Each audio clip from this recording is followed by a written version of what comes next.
Galw'r aelodau I drefn yr eitem gyntaf yn agenda ni'r prynawn yma yw'r cwestiynau i'r Prif Weinidog a'r cwestiwn cyntaf Angela Burns. Diolch, Gareth. Good afternoon, First Minister. What plans do you have to support the pharmaceutical industry in Wales? Well, our plans are to be found, of course, in the national strategy. We have a strong presence of companies providing pharmaceutical services, and we have a proven track record of supporting clinical trials and pharmaceutical services here in Wales, and that will continue in the future. Indeed, you do have a proven track record on that, and I really welcome it. I recognise that your government has attracted considerable investment into the whole life sciences business, which in our country employs some 11,000 people.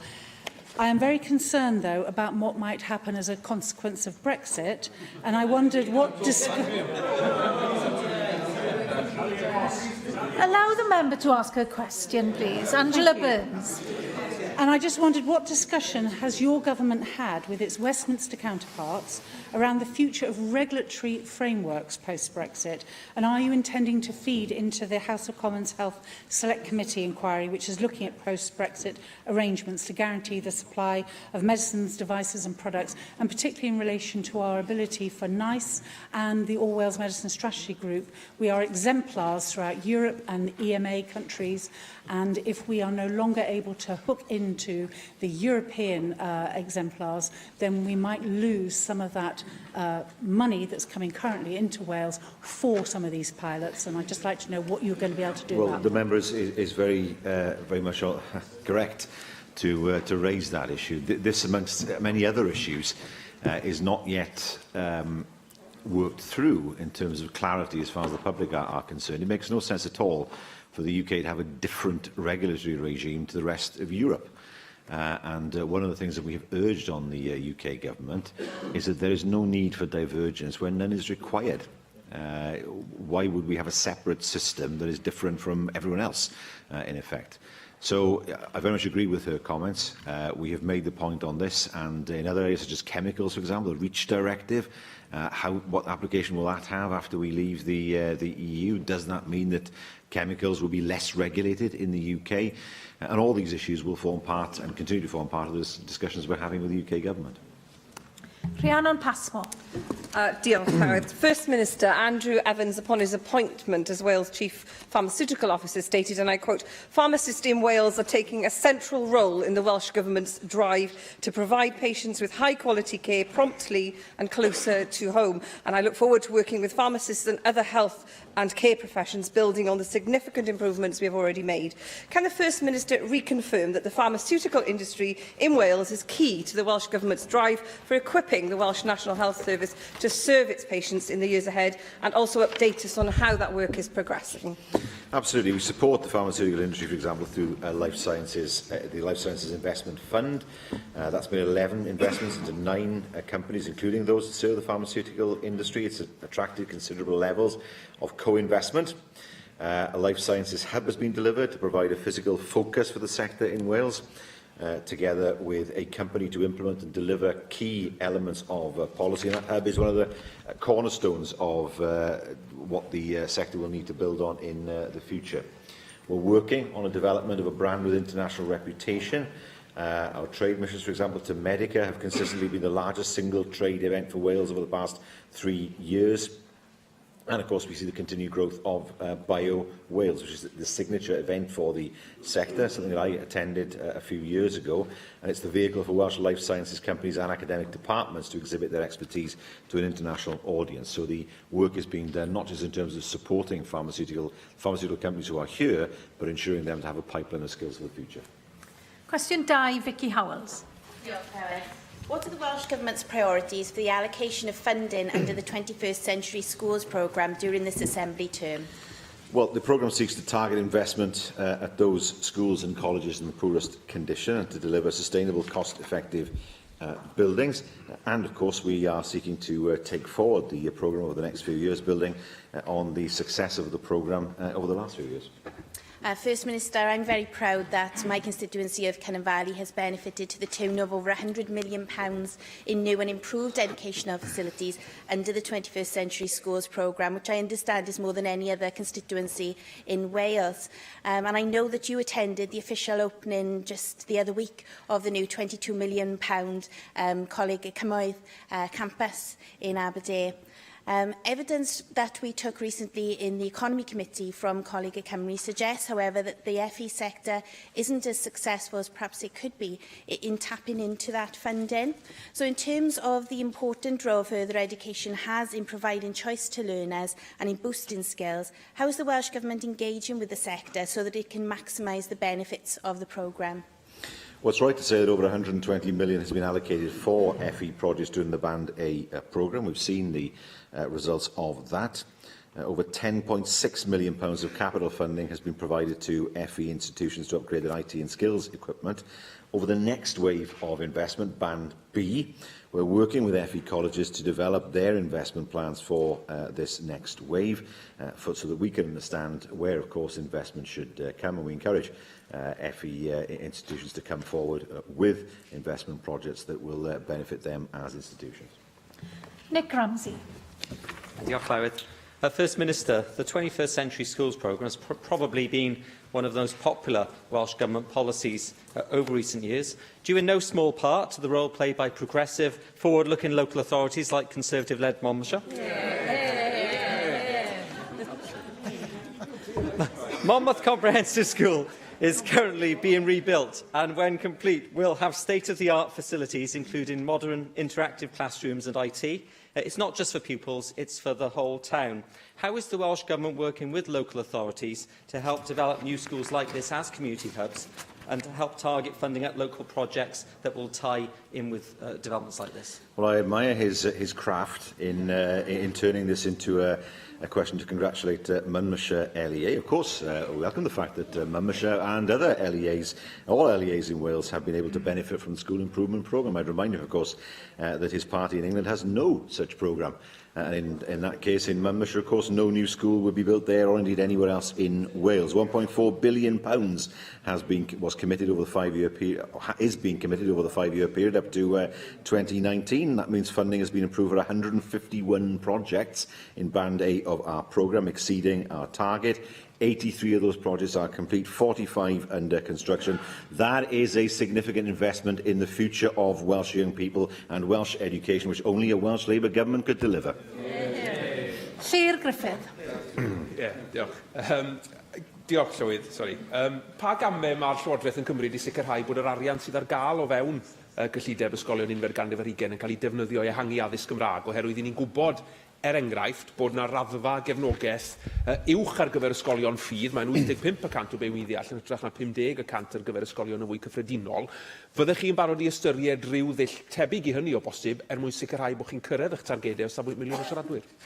Sy'n holl bwysig yw bod awdurdodau lleol yn dod mlaen yn gallu cynhyrchu enghraifft cynlluniau strategol ynglyn ag addysg Cymraeg yn ei hardaloedd. Dyn nhw ddim wedi gwneud hyn lan i nawr yn gyson, mae rhaid i ddweud, ac wrth gwrs i ddefnyddio'r cynlluniau hynny felly i dargedu ardaloedd lle dylen ni gael mwy o ysgolion Cymraeg newydd. Y dueddiad sydd wedi bod wrth gwrs dros y blynydde yw bod ysgolion newydd yn teulu fod yn ysgolion Saesneg a ysgolion Cymraeg cael ei sefydlu wedyn yn yr hen adeiladau. Wel, nid felly dyle hwnna i fod yn y pen draw. Ond mae hwn yn dechrau gyda'r WESPs, sef y cynlluniau strategol, a ni moyn sicrhau wrth gwrs bod pob WESP yng Nghymru, defnyddio'r acronym Saesneg, yn gadarn ac yn sicrhau bod nhw'n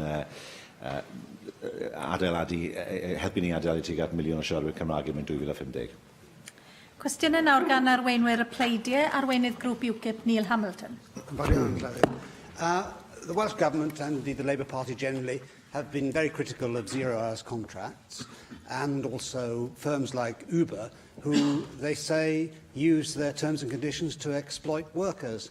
Well, aren't supply teachers in Wales often in the same situation? There's a case that was quoted on the BBC website this week of Angela Sandros, who's a qualified primary school teacher, but for the last 6 years has also been a foster parent and so has been a supply teacher. She says that after deductions from the agency that she works for, she could be paid around the minimum wage, and some supply teachers are turned to pizza delivery to make ends meet, and supply teachers are voting with their feet and leaving and looking for alternative employment. Does the First Minister think that this is an acceptable situation? Oh, but then this isn't evolved yet. This is something that will come to us next year. We have a supply teaching working group that is looking at ways to boost the employment prospects and indeed income of supply teachers, and that is exactly what we plan to take forward. As the First Minister will probably know, supply teachers in England on average paid about £130 a day, but in Cardiff that's on average £90 to £95 a day, and in West Wales it's as low as £80 a day. Agencies are charging schools above the rate for teachers on main scale 1 to 4, and teachers with 20 years' experience therefore can be paid less than a newly qualified teacher who is permanently employed. The Cabinet Secretary for the Economy and Infrastructure said recently in relation to Uber that people should be able to rely on a fair wage regardless of their line of work, and I don't think there'll be any member in this place that would disagree with that. Well, it is a matter for the school, of course, because schools employ these supply teachers. In order to change to a situation where there is complete consistency in that regard, then LMS would have to be removed from schools. In Northern Ireland, where there is no LMS, there's far greater consistency in terms of supply teachers' pay. This is an issue that hasn't yet been devolved to us.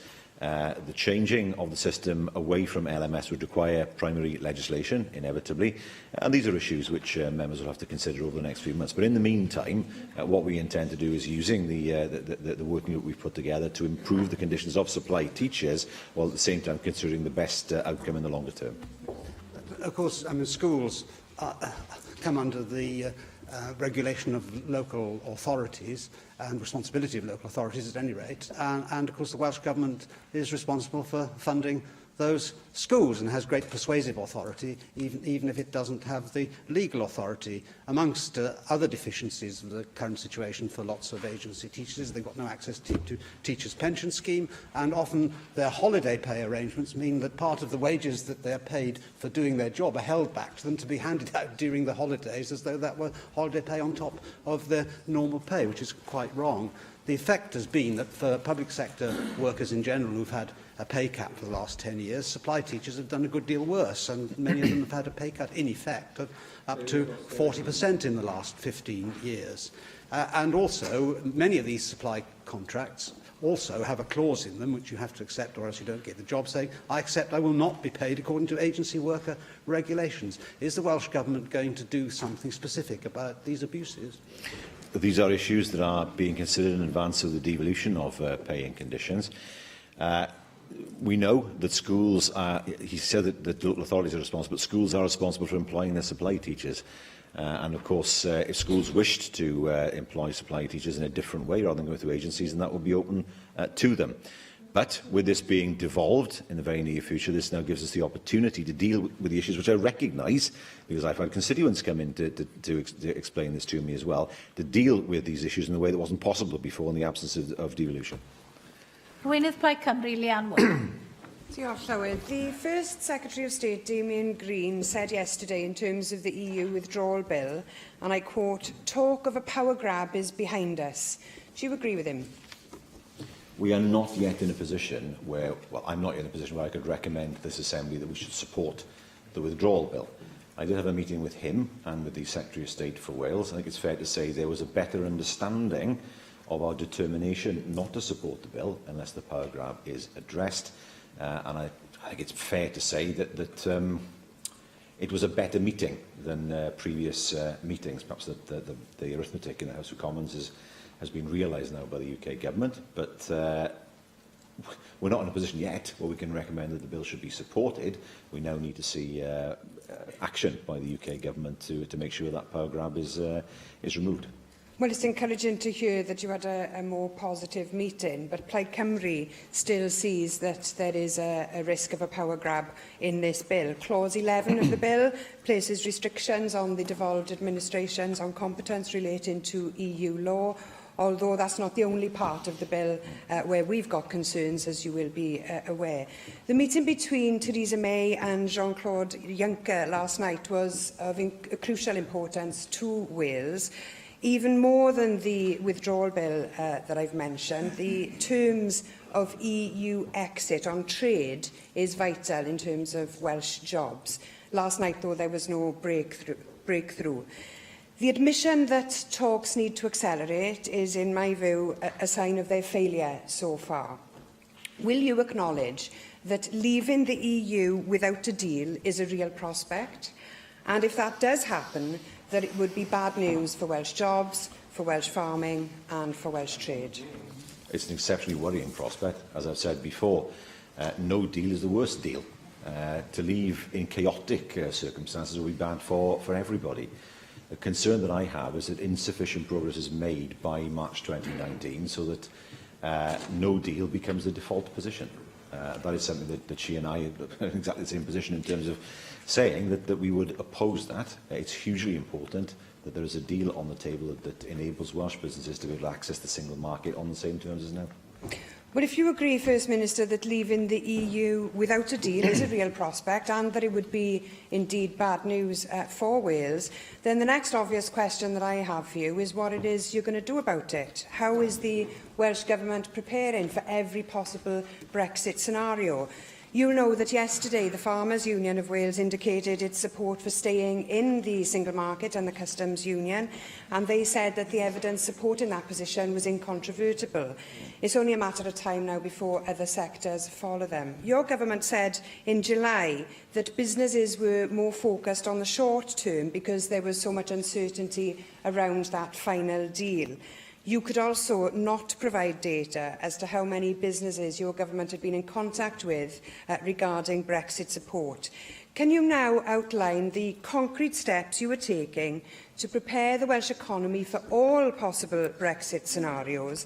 And will you accept that it is your duty to ensure that the Welsh economy does not sleepwalk into a dangerous economic crisis? We have an EU exit working group that is working on different scenarios, but I have to say that no deal, there is no mitigation for no deal.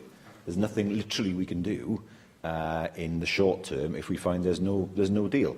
In the longer term, it's possible to look for new markets, but in the timescale we're talking about, it's impossible. If we look at farming, particularly sheep and dairy farming is in a less vulnerable position. But sheep farming particularly, sheep farmers face a triple whammy, in effect, of A, finding that what they produce is now 40% more expensive in their main target market, B, seeing a question mark over their subsidies post-2021, and C, a potential free trade deal with another country with a large sheep meat industry, like New Zealand, for example, that is then allowed to come into the UK without any restriction at all. In those circumstances, no matter how much subsidy can be made available for farmers, much of what they produce will not be sellable.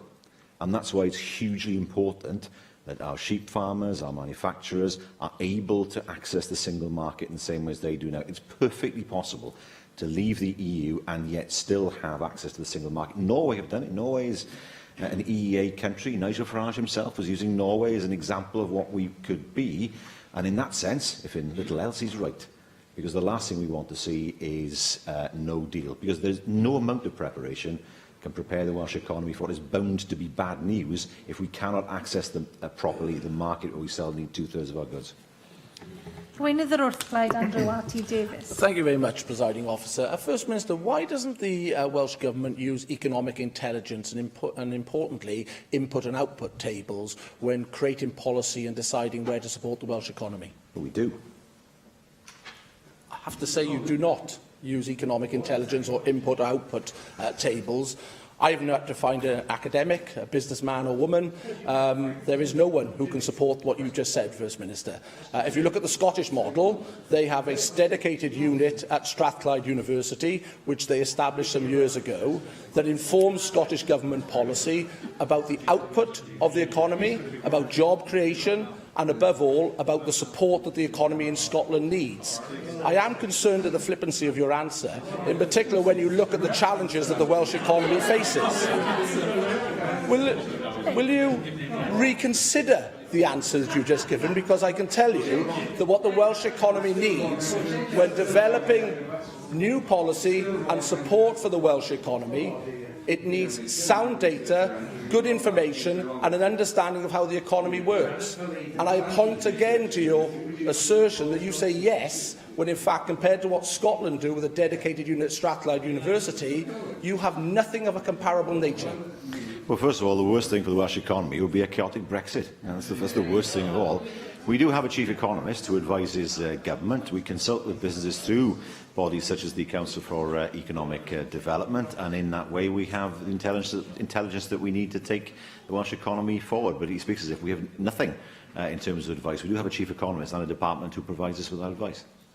First Minister, economic intelligence and input and output tables are well understood in the development of public policy, the length and breadth of governments around the world. It was a relatively straightforward question I opened this series of questions with. When you look at the challenges that the Welsh economy faces, putting Brexit to one side, on automation, for example, which one of your backbenchers has highlighted time and time again in this chamber, by 2025 we will lose 15% of the jobs in the workplace as we understand them today. By 2035, we are set to lose 35% of the jobs in the workplace as we understand them today. 2035 is only 18 years away. You have no ability, and I reiterate this, you have no ability to use the tools that other governments use, the length and breadth of the world, and in particular in devolved contexts such as Scotland. Will you commission a unit here in Wales to support the development of public policy on input and output policy for economic intelligence, First Minister? Well, again, as I said, we have the bodies that have been set up to work with industry. Industry Wales is another example of that. We have a chief economist and other economists who can support what we are doing. We also have the Public Policy Institute for Wales, whose job it is to look at issues as they arise and provide us with advice. We do have that academic input into policy making. He seems to give the impression that somehow we have no economic data at all, or advice that advises on what we need to do. That is not correct. And as we see from the fact that unemployment is at a low level and FDI is at a very high level, that the information we're getting is clearly right as far as the decisions we're taking are concerned. Question 3, Adam Price. Has the Welsh Government specified the provision of electric trains between Cardiff and Swansea in its invitation to tender for the Wales and Borders franchise? Well, as a result of the UK Government announcement in July that it wouldn't electrify to Swansea, bidders for our rail services will be unable to provide and operate electric trains between Cardiff and Swansea in any event. The original business case in 2012, there was the basis for the electrification decision included 4 electric trains per hour between Swansea and Cardiff, including local services, as I understand. Now, had the Welsh Government inserted a requirement for electric local services in the detailed franchise specification as per this original business case, the Department of Transport would have found it nigh on impossible to reject electrification. So hasn't the Welsh Government missed an opportunity here? What are you going to now do, given the situation that we're now in, to rectify the fact that Swansea is not going to have the electrification that was promised? Well, the blame for the failure to electrify is at the feet of the UK Government. It was they who made the promise to electrify the line. It was they who withdrew, were reneged on that promise, not to electrify that line. We know that the cost is about 500 million to electrify between Cardiff and Swansea. We want to make sure, as our plans have shown, whether it's via the Metro or whether it's via more widely to the franchise, that we want to run better trains more frequently on our railway lines. I don't think it would have made a blind bit of difference, to be honest. If we'd specified it in the franchise, they would still have withdrawn their funding. Mike Hedges. Thank you, Llywyd. I would like to stress the importance of the electrification of the main London-Swansea rail line in going through Bridgend, First Minister. I think it's incredibly important. The message it sends out to potential investors about how important you think an area is when you stop the electrification 40 miles away, I think is seriously disadvantageous to those of us who live west of Cardiff. Will the First Minister continue to support the electrification of the railway line from Cardiff to Swansea? Yes, is the simple answer. But of course, this is not a devolved area. The budget is held by the UK Government. It's the UK Government to make good on its promise. I share his concern that in time, as we see different trains being introduced over the years, that the fact there's no electrification will mean in time that the intercity trains will stop in Cardiff, because there is no mode of traction able to take them further west. Yes, we do have bimodal trains now. Yesterday's launch was perhaps not the most auspicious launch, as the first train broke down. The second one seemed to be cascading water over people because of a fault with the air conditioning system. But we hope those issues clearly are resolved for the good of the economy of South Wales. But a promise was made to the people of Wales. That promise was broken by the same party. What worth now is any promise from any Conservative government after breaking a promise that was so publicly made? Rhiannon Passmore. Diolch, Howard. Will the First Minister update members on whether any progress has been made on the UK Tory government's devolving all the powers required to the Welsh Government to ensure a successful tendering process of the new Wales and Border franchise? The people of Wales want to see the First Minister of Wales and the Cabinet Secretary for Economy and Infrastructure fully in charge of this process without any interference from Chris Grayling, Alan Keynes and their officials. And yesterday, these two boarded a state-of-the-art new train that left 25 minutes late owing to technical issues, and it was further delayed en route. Water leaked from air conditioning units and commuters were forced to stand with the air conditioning units turned off. Can the First Minister do all in his powers to keep the calamity Conservatives away from decision-making on the Welsh Railway network? I think that's best. I mean, with regard to the franchise agreement, progress is being made in that regard now. There were some blockages that needed to be cleared. They have been cleared. But the sad thing is that the UK government refuses to allow the people of Wales any kind of control over their own rail network. We don't even have the power to direct Network Rail. The Scots do. We can't even direct Network Rail. And the reality is that only 1.5% of rail investment comes to Wales.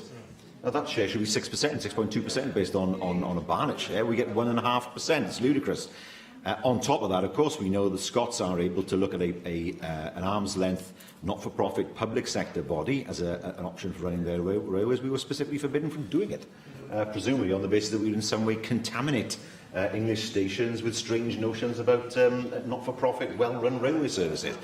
But that is the difference between the treatment of Wales and England and Scotland by this Conservative government. When it comes to rail, we get no fair play at all. We get broken promises, but we as a Welsh government make up for their deficiencies. Cwestiwn 4, Mark Isherwood. How is the Welsh Government supporting the recruitment of police officers in Wales? Well, policing is not devolved to the Welsh Government, so we have no involvement in the recruitment of police officers. That is a matter for the Home Office. Thank you, and that's why I chose the word supporting. 3 weeks ago, I raised concern with you expressed by the 4 police and crime commissioners and 4 chief constables in Wales that their inability to access the £2 million paid to the apprenticeship levy could result in fewer police officers and potential recruits choosing to sign up for English forces instead.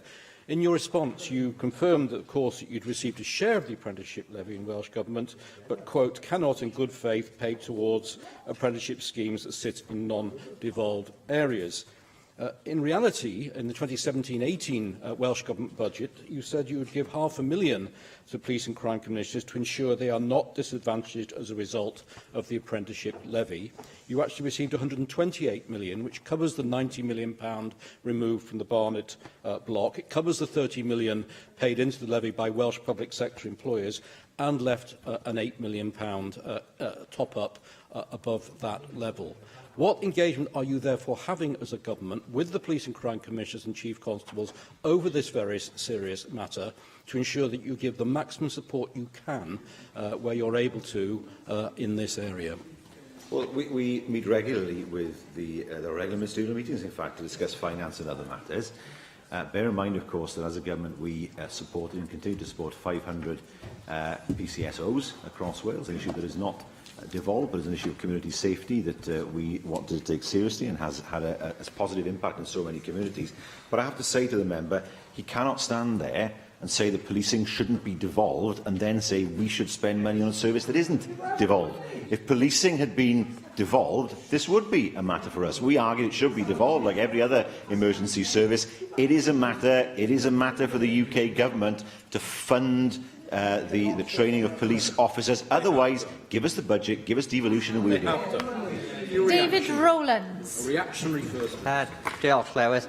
First Minister, whilst the recruitment of police officers must remain a high priority, we cannot overlook the hugely important factor of retention.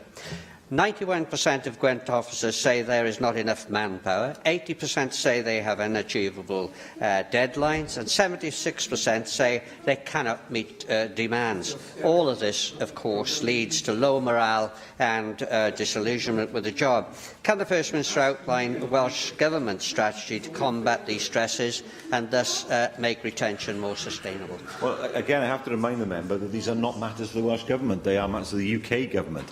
I don't disagree with what he said. Actually, it's a sign of austerity that the police service is under so much pressure, but that is the responsibility of the UK Government. We made it very clear that we wish to see the devolution of policing with the appropriate budget transfer, and we would do a better job for our police officers. Rhiannon Passmore. Diolch, Howard. First Minister, the Tory UK Government recently made a derisory deviation from their ideological obsession with austerity when they announced police officers would get a 1% bonus funded from existing budgets. Steve White, chairman of the Police Federation of England and Wales, said that this announcement would leave many officers angry and deflated. We were not greedy in what we asked for, Mr White added. Officers have been taking home about 15% less than they were 7 years ago. The Federation has asked for a mere 2.8% increase to basic pay. Would the First Minister call on the Tory UK Government and their supporters in this very chamber to pay police officers a decent salary so as to ensure new recruits are not turned off serving their communities as police officers? We've heard. I thank the member for the question. We've heard evidence on these benches and indeed on the benches opposite of the way in which police officers are treated, not properly supported, the police service not properly funded, all as a result of the UK Government's austerity programme. It shows that when it comes to policing, the Tories will sell our police officers short. Question 5, Simon Thomas. Diolch, Lewis. Pa gamau mae Llywodraeth Cymru ni cymryd mewn perthynas y diogelwch plant yng nghanolbarth a gorllewin Cymru? Mae rhaid I gyrff gyhoeddus o'r flaenoriaeth uchaf I ddiogelu plant, ac wrth gwrs mae hwnna'n ran allweddol i'r ddeddf, sef Deddf Gwasanaethau Cymdeithasol a Llesiant. Diolch am ateb Prif Weinidog. You'll be aware that under that law, the Minister today had to issue a warning, a statutory warning, following a social services inspection of the children's services in Powys. That report published at midday today makes very disturbing reading. If I can just quote a key paragraph for me. There was a lack of assessment in child protection cases, a lack of a sexual exploitation risk assessment, framework assessment and review, contrary to statutory guidance, an absence of care and wellbeing assessment and a lack of management oversight of these cases. And it then concludes this lack of assessment is placing children at considerable risk. Considerable risk. Your Minister has given Powys local authority 20 days to come up with an intervention, an improvement plan, and there are external people in place, I understand, to help them to do that. But what assurances can you give to me and the people I represent that in those 20 days that this considerable risk will be removed and that children and young people in Powys will be properly looked after? And what are you doing as a government to ensure something else that's in this report that is extremely disturbing to me, which is the lack of political commitment to children's services in Powys? Well, these are matters primarily for Powys Council. There are other ministers, of course, which I'll come to. But it does show that there has been a lack of leadership in Powys. And it shows, I don't disagree with what he said and what the reporter said in terms of there not being enough political commitment to children's services. What then is the role of government? We've issued the warning notice. It is an unprecedented step. It provides the rigour and impetus to ensure that Powys delivers the improvements that are needed to its services. CSSIW will be monitoring, as will we, very, very closely. But let me be clear, if we don't see prompt and sustained improvements, we will be minded to consider increased intervention, which may well include taking over the authority's social services functions. Joyce Watson. Diolch, and I too am appalled to read this report today, and it all really does come down to lack of leadership. Leadership in management, and it's clear that it's political leadership that's been lacking. And we all know that children are very often the most vulnerable within our society, and they do deserve at least a minimum commitment to them in the delivery of the services, as do the staff.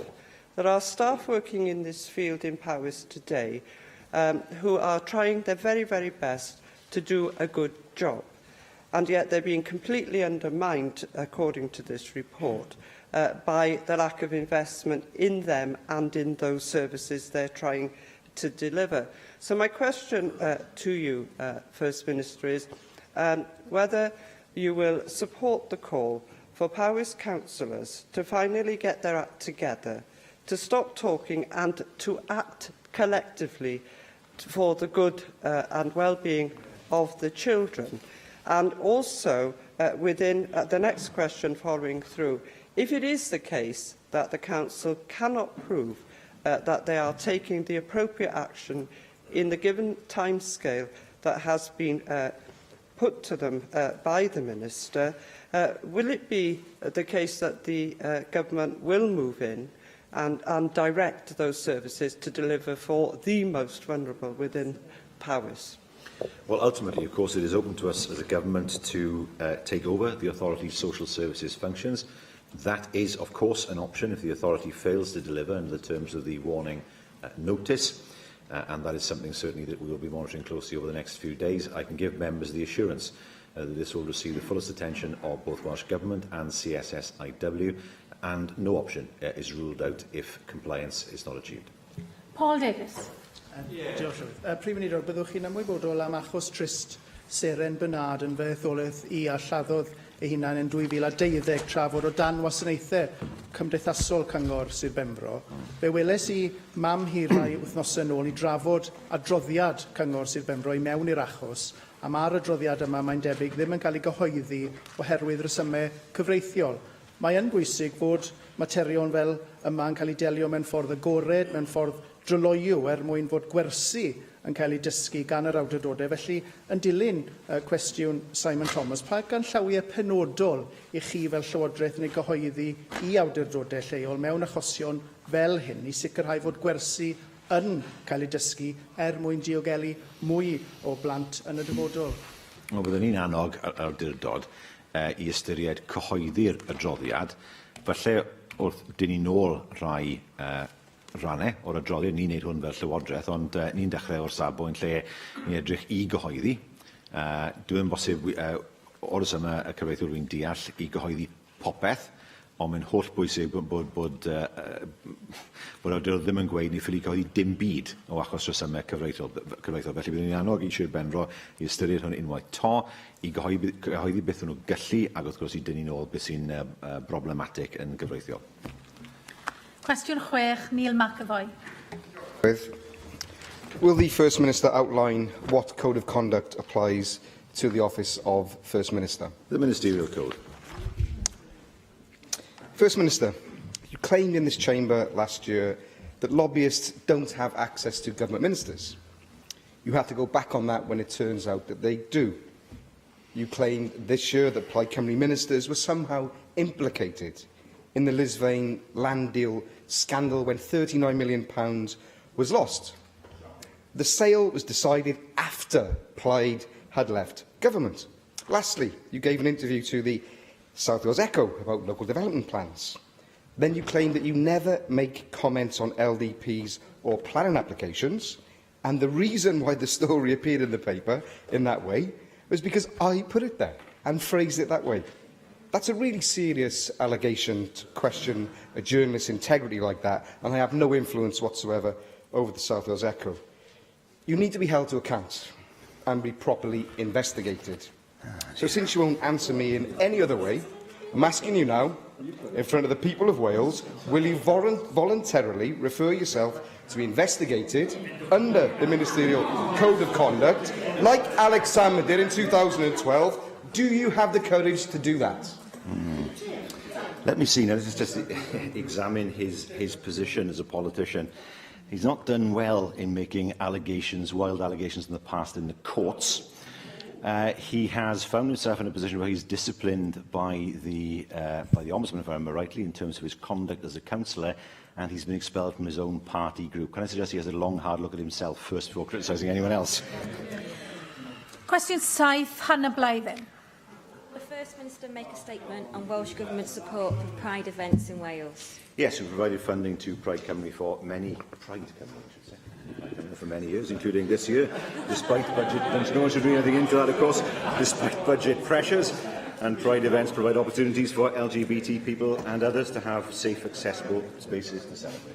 Thank you, First Minister. I welcome Welsh Government support for Pride Cymru, and hopefully we'll see this event going from strength to strength, and one day in the not too distant future host Euro Pride here in the capital. Pride events across Wales, of course, offer an opportunity for the LGBT community, our friends and allies, to come together in celebration in a space that is safe for us to be ourselves. But while we must not be complacent, Pride enables us an opportunity to demonstrate support and solidarity for LGBT people, and particularly young LGBT people. That's why I'm pleased this year that in my own constituency we hosted the first ever Flintshire Pride, and I'm incredibly proud to say that the Flintshire Pride has recently gained charitable status, and I'm very proud that they've asked me to be a patron. Actually, alongside Andy Bell of Erasure fame, so I hope at Pride next year they don't mix up who is speaking and who's meant to be singing. But First Minister, will you join me in congratulating Flintshire Pride on achieving this charitable status? And of course, it would be fantastic if we were able to come and join us on June the 9th next year as we celebrate diversity and send a message of hope in our communities. Well, can I thank the member for the invitation, which of course I'll consider. I can say that the government hosted a stall at Flintshire Pride in May. It was encouraging to see such a positive, well-attended and successful event. People travelled from far and wide, actually, to go there, I understand. Of course, we want to make sure that we continue to support Pride events in order to celebrate and to fight those who encourage division in our society. Nick Ramsey. First Minister, I was delighted to take part in the first Pride March in Cardiff a couple of years ago. I wasn't coming out, by the way. I was representing my party. It was a great event, as is the Pride movement itself. Following from what Hannah Blythen said, these events, I welcome Flintshire Pride, but these events do tend to be associated, or have been in the past, with cities and urban areas, which is great as far as it goes. But will the Welsh Government look at ways of increasing the diversity relevance of Pride across all parts of Wales, particularly rural areas, so that people from all across the country can benefit from the spirit of Pride and the freedom that it brings? The member's right. It has tended to be urban-based, and the Minister, I'm sure, will want to work with organisations such as Pride Cymru to see how it's possible to increase the number of events, particularly in rural areas, and that, I'm sure, working with the organisation can be achieved in time. Adam Price. Yn ystod y dyddiau diwethaf, mae gwyl ffilm Gwobr Iris wedi bod yn cael ei cynnal yma yn Gaerdydd. Mae'n cynrychioli y wobr ffilm hoyw mwyaf yn y byd a'r wobr ffilm fer mwyaf o unrhyw fath. Ac gai ofyn i'r Prif Weinidog Llongyfarch, y trefnwyr a'r gwirfoddolwyr, am I llwyddiant, dylwn ni datgan buddiant, o'n i yna am ran fwyaf oil ac mae'n cael ei gynnal gan gyfaill i fi. Ond gai ofyn beth mwy gallwn ni wneud I helpu Gwyl Iris I ymestyn I neges nhw o falchder a draws Cymru fel y clywon ni, ac yn arbennig meddwl am y Gymru Gymraeg hefyd, lle mae yna waith I wneud, dwi'n credu, o asio yr cwestiwn o falchder o ran ewrywioldeb a hefyd balchder yn yn iaith yn diwylliant. Wel, wrth gwrs, oedd e'n bleser I glywed y llwyddiant yna, a ni mo'n sicrhau bod ni'n gweithio gyda'r trefnwyr mwyn gweld am ha ffordd allan ni estyn digwyddiad I hunan ynglyn a'r dylanwad sydd ar digwyddiad ac I weld am ha ffordd allan digwyddiad I difu yn y pen draws. Felly bydd ni'n digon hypus I dderbyn I fath o lythyr mwyn gweld am ha ffordd allan ni I helpu I adeiladu ar y syniadau felly bydd yn y llythyr hynny. Cwestiwn 8, Rhiannon Pasmo. Diolch, Mary. Will the First Minister make a statement on the progress of the Ministerial Task Force for the South Wales Valleys? The task force published Our Valleys, Our Future in July, identifying 3 themes: good quality jobs and the skills to do them, better public services and my community. Following further discussions with communities, local authorities, businesses and delivery partners, a detailed delivery plan will be published on the 7th of November. Thank you. May I congratulate the Minister for Lifelong Learning and Welsh Language, Alan Davies AM, for his enthusiastic and energetic way within which he has launched his Ministerial Valleys Task Force. The task force has stated it will also explore the concept of a Valleys landscape park to help local communities build on many natural assets, including the potential for community energy generation and tourism. Will the First Minister outline the potential the Welsh Government sees in assisting the communities of Islwyn in ensuring Cwmcarn Forest Scenic Drive is enjoyed by as many people as possible? And can I also personally invite the First Minister to accompany me to visit the Cwmcarn Forest Drive and enjoy one of the many wonders of Wales? I have been actually to the Forest Drive in my previous guise as a minister some years ago now. And of course there was a long period of closure, as we know, which was very difficult for the local community. It's a wonderful asset for her constituency and one which attracts many visitors. The Minister and I have discussed the landscape park, and we're looking at ways how we might be able to take that forward. It's a good idea. It's a question now of seeing how we can flesh out that idea to provide benefit not just for her constituency but for all of the communities that sit along the Northern Valleys. Question now on Mike Hedges. Will the First Minister make a statement on providing sufficient quality housing in Wales? Yes, one of the changes that I've been most proud of over the past 20 years is that the standard of public housing now is as good as, if not better, than some private houses.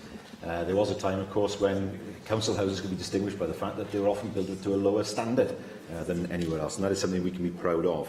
The Welsh Quality Housing Standard, of course, Welsh Housing Quality Standard rather, is hugely important in terms of securing improvements to existing homes, and of course, together with the building regulations, they help us to deliver better, affordable homes for people for the future. Can I thank the First Minister for that response? Of course, council houses were built to a very high standard until the Conservatives did away with the Parker Morris standard. Can I say some of the more enlightened tenants and councils in Wales supported council housing stock staying in council hands? What support will the Welsh Government give councils such as Swansea that have started to build council houses once again? Well, he and I have been on site, of course, at sites in Swansea where council homes are being built. Local housing authorities were invited to submit bids for funding support under the new Innovative Housing Programme, which promotes innovation in housing construction techniques, design and delivery. And, of course, money is being made available through the Affordable Housing Grant. But I very much congratulate Swansea Council on the leadership they have shown in building council houses once again. Ac yn ola cwestiwn 10, Sian Gwenllian. Ddatganiad am ddyfodol gwasanaethau fasgwlaidd yn Ysbyty Gwynedd. Mae Bwrdd Iechyd Prifysgol Betsi Cadwaladr wedi cymeradwyo cynlluniau greu uned fasgwlaidd arbenigol ar gyfer y gogledd yn Ysbyty Glan Clwyd. Does dim cynlluniau i gau unrhyw adrannau fasgwlaidd eraill, a bydd y Bwrdd Iechyd yn parhau i drin cleifion sydd ag anghenion nad ydynt yn gymleth ym mhob un o 3 ysbyty'r gogledd. Efo'r Bwrdd Iechyd mewn mesura arbennig, mae'r gair ola ar ddyfodol un o wasanaethau hanfodol Ysbyty Gwynedd yn gorwedd efo'ch llywodraeth chi. Y bwriad ydy symud y gwasanaeth fasgwlaidd brys i ffwrdd o Fangor. Felly petai damwain yn digwydd yn Aberdaron a bod person angen sylw brys am ei fod yn gwydyn ddifrifol, byddai'n rhaid iddo deithio 72 o filltiroedd, awr a 3 chwartar i gael triniaeth. Mae'r Bwrdd Iechyd yn bwriadu gwario dros 2 filiwn o bunna ar theatr newydd mwyn creu un uned fasgwlaidd newydd. Ydy hynny yn werth da am arian? Pan fod na 2 uned fasgwlaidd sydd ymhlith y goreon ym Mhrydain eisoes ym Mangor ac yn Wrecsam. A wneith eich llywodraeth chi ymyrryd a sicrhau fod synwyr cyffredin yn ennill y dydd, fel bod na wasanaeth o radd flaena ar gael i bobl ym mhob cwr o'r gogledd. Fe oedd yna adolygiad ar hwn os gofiau, a un o'r pethau oedd yn gweud oedd rhaid cael un uned arbenigol. Ni wedi dadlau pethau fy'n o'r blaen yn y cynulliad lle mae bobl yn erbyn symud rhai gwasanaethau o un ysbyty i'r llall, ond beth sy'n digwydd yw bod y canlyniadau yn well. Fe welwn ni hwn er enghraifft gyda llawfeddigeniaeth colorectal pan symudodd hwnna o Fron Glais i Gaerdydd. Oedd y caned yn well o achos hynny. Fi'n gwybod bod hwnna'n rhywbeth, wrth gwrs, sydd ddim yn cael cefnogaeth pawb, ond mae rhaid sicrhau bod gan bobl y gogledd yr un fath o fynediad i adran arbenigol a phawb arall. Bydd 80% o gleifion yn dal i cael eu triniaeth yn Ysbyty Gwynedd. Ond wrth gwrs, gyda'r hynna sydd yn fwy cymleth, falle 6 achos yr wythnos yw'r estimate ar hyn o bryd, felly bydden nhw'n cael y triniaeth mewn ysbyty arbenigol mwyn cael gwell ganlyniadau. Diolch i'r Prif Weinidog. Yr eitem nesaf felly yw'r datganiad a chyhoeddiad busnes. A dwi'n galw ar arweinydd y tŷ, Jane Hutt, i wneud y datganiad hynny. Jane Hutt. Diolch Llywydd. I've no changes to make to this week's business, and business for the next 3 weeks is shown on the business statement announcement found among meeting papers and available to members electronically. Andrew R.T. Davies. Thank you, Presiding Officer. Leader of the House, could I have 2 statements, if possible, please? One in relation to the Welsh Government's proposals about extending the Eastern Bay link, which is the missing part of the road network around Rover Way and joining on to the old A48 and M4. And I'd be grateful if the Minister for Transport or Cabinet Secretary for Transport would consider issuing a statement to indicate what progress has been made to work up the proposals, and in particular who was involved in those proposals, and whether there is a government timeline for delivery of this important part of the transport infrastructure to fill in the missing link that exists around the city of Cardiff. And the second statement I'd request, if possible, please, Leader of the House, is from the Cabinet Secretary for the Environment in relation to the incinerator in Barry. I know this is an issue that you as a constituency member is very familiar with, but I'd be very grateful if the Cabinet Secretary could issue a statement to outline precisely the role that NRW will be playing in determining the permit in relation to the incinerator down in Barry Docks. But importantly, are NRW able to insist on an environmental impact assessment, which wasn't requested at the start of the planning process? And if that is the case, can the application be put on hold until that environmental impact assessment has been undertaken by the applicant? But what is more important is a clear timeline and understanding of the guidance that NRW worked to on this important application that obviously has considerable interest in the locality. Thank you, Andrew R.T. Davies. Of course, in terms of the extending the Eastern Bay Link Road, I think we should welcome the connection now we have got with Eastern Bay Link. It's tremendous. It's having a huge impact, as we knew it would, in terms of that investment. Of course, all transport plans are subject to the National Transport Plan, and of course also to the availability of funding, the all-important funding, which of course, as I'm sure you would recognise, requires support. And will you be making this request to Philip Hammond, I wonder, in terms of his forthcoming statement? Because we certainly need more money for transport infrastructure here in Wales. It's your chance, Andrew R.T. Davies, as Leader of the Opposition.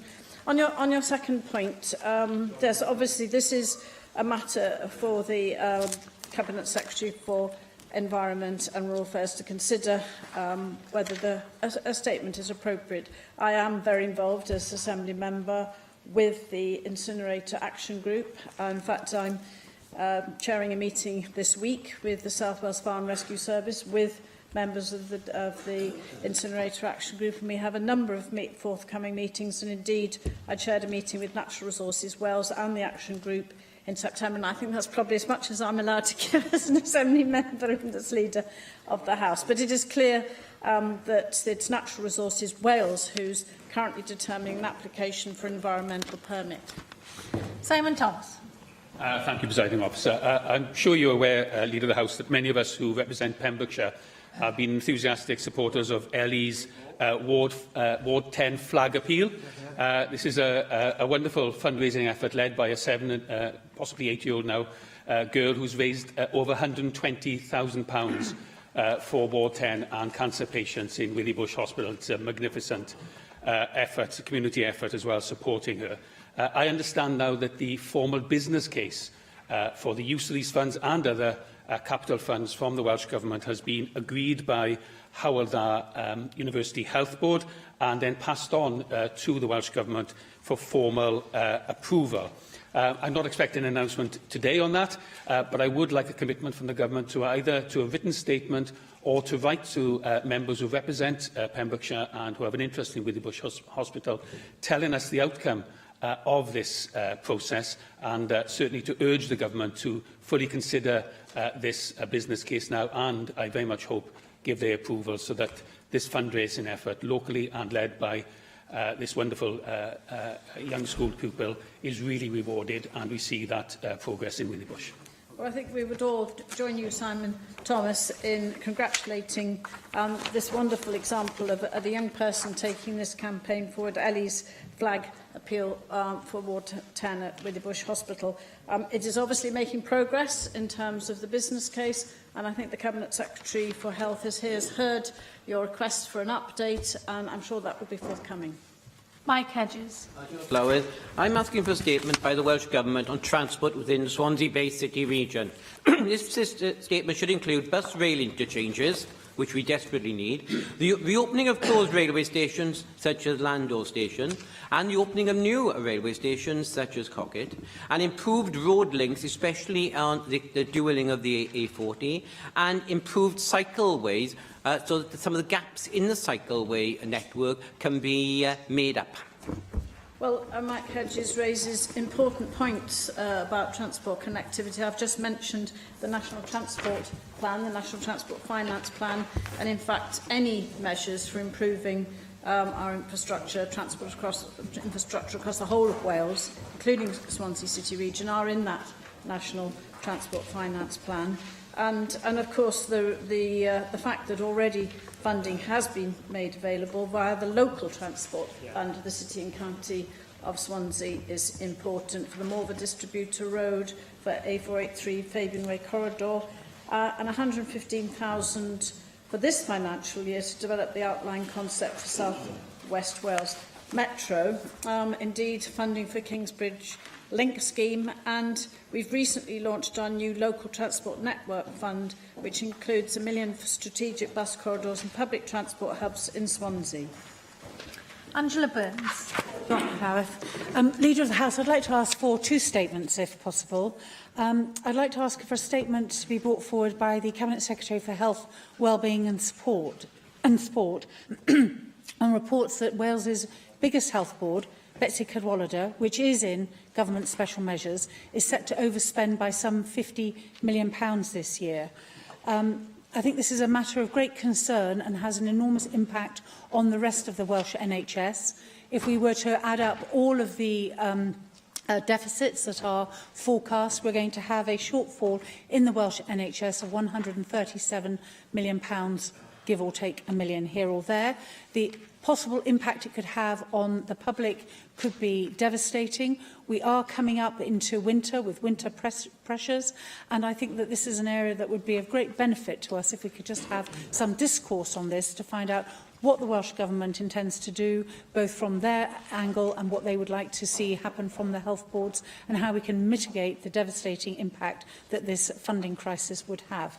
The second statement which I would like to ask for is a statement from the Minister for Social Services and Public Health on the report into children's services at Powys County Council. I know we are all shocked by that report, and I'm very grateful to the Minister for her briefing on it today.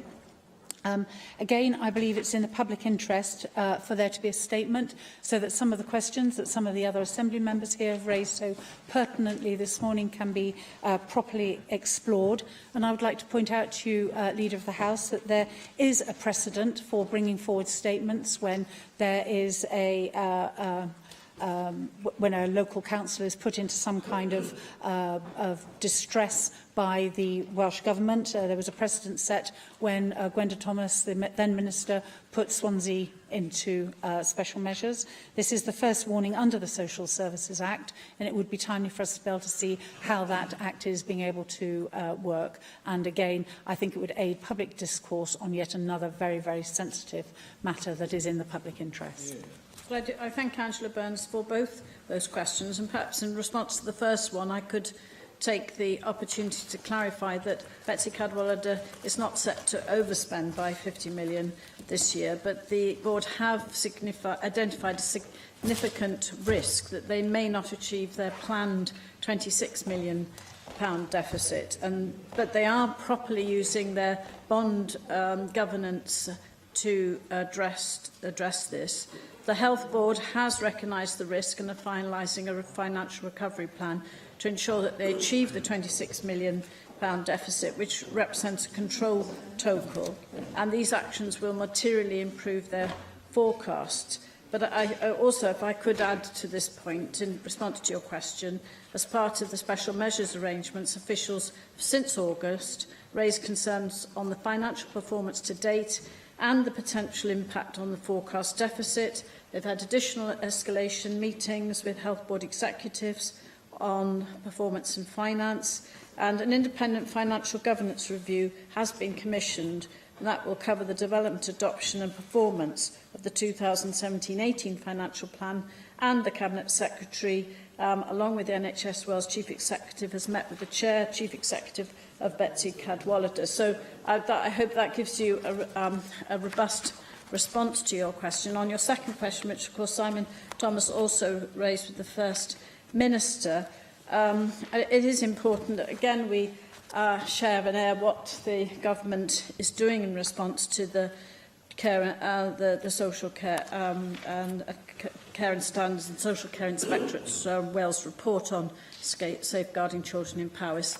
You know that the Minister has issued a written statement. I think it's probably gone out by now. And that statement has outlined the action being taken by the Welsh Government in relation to Part A of the Social Services and Wellbeing Act, which has resulted in a warning notice being issued to Powys County Council today. That sets out what the Welsh Government expects from Powys County Council in terms of addressing the serious concerns raised in the CSSIW inspection report. The notice being laid before the National Assembly for Wales today. Powys must submit an improvement plan within 20 days, and the Minister will report back to the National Assembly for Wales in 90 days. Joyce Watson. Diolch, Llywydd. I'm also going to ask for two statements, and the first one, Leader of the House, that I would like is a statement from the Cabinet Secretary for Environment and Rural Affairs on whether or not she will consider looking at increasing the maximum jail term for animal abuse from 6 months to 5 years. The UK Government have recently announced their intention to increase the maximum prison sentence available to magistrates to 5 years. And it's thought that the Animal Welfare Act of 2006 will be used as a mandate for change for increasing sentences.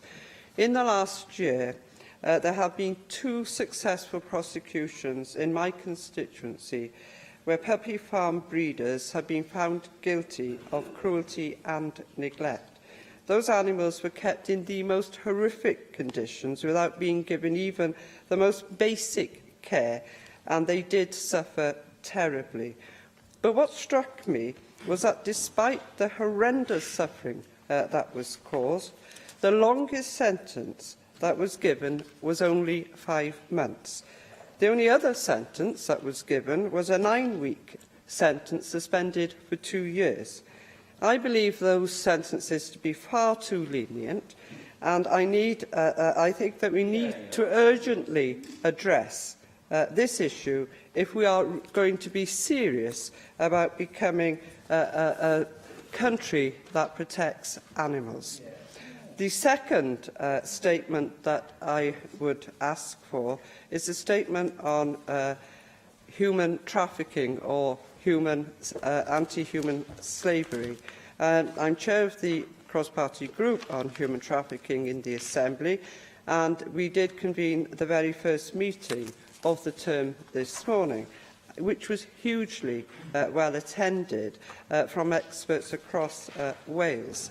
And they are providing both the expertise to try and end the heinous crime of modern-day slavery or trafficking, and they also actually provide victim support that helps to support those victims, but also to help those victims tell their stories so that we end up with the perpetrators of this heinous crime actually being prosecuted.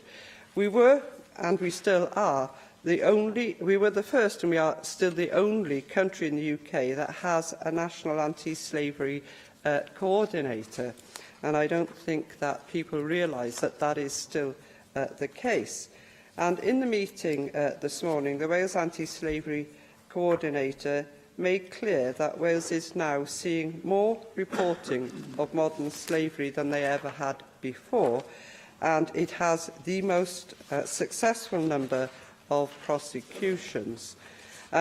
We think that that was due to the increase in reporting of those as a consequence of the greater awareness that this issue has across Wales, alongside the comprehensive training sessions being delivered to first responders and non-government organisations on what they need to look at and what they need to consider in first identifying a potential victim of slavery, or how to respond to those.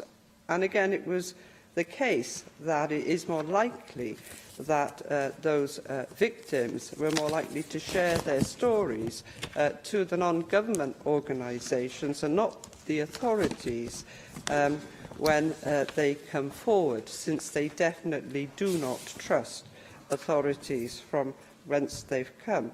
But the other issue and the other crossover that was clearly identified this morning is the need to cross-reference where we have refugees seeking refuge, particularly if they're unaccompanied minors, with a likelihood of them falling prey, if they haven't already fallen prey before they arrive, to the anti-slavery, to the slave traders.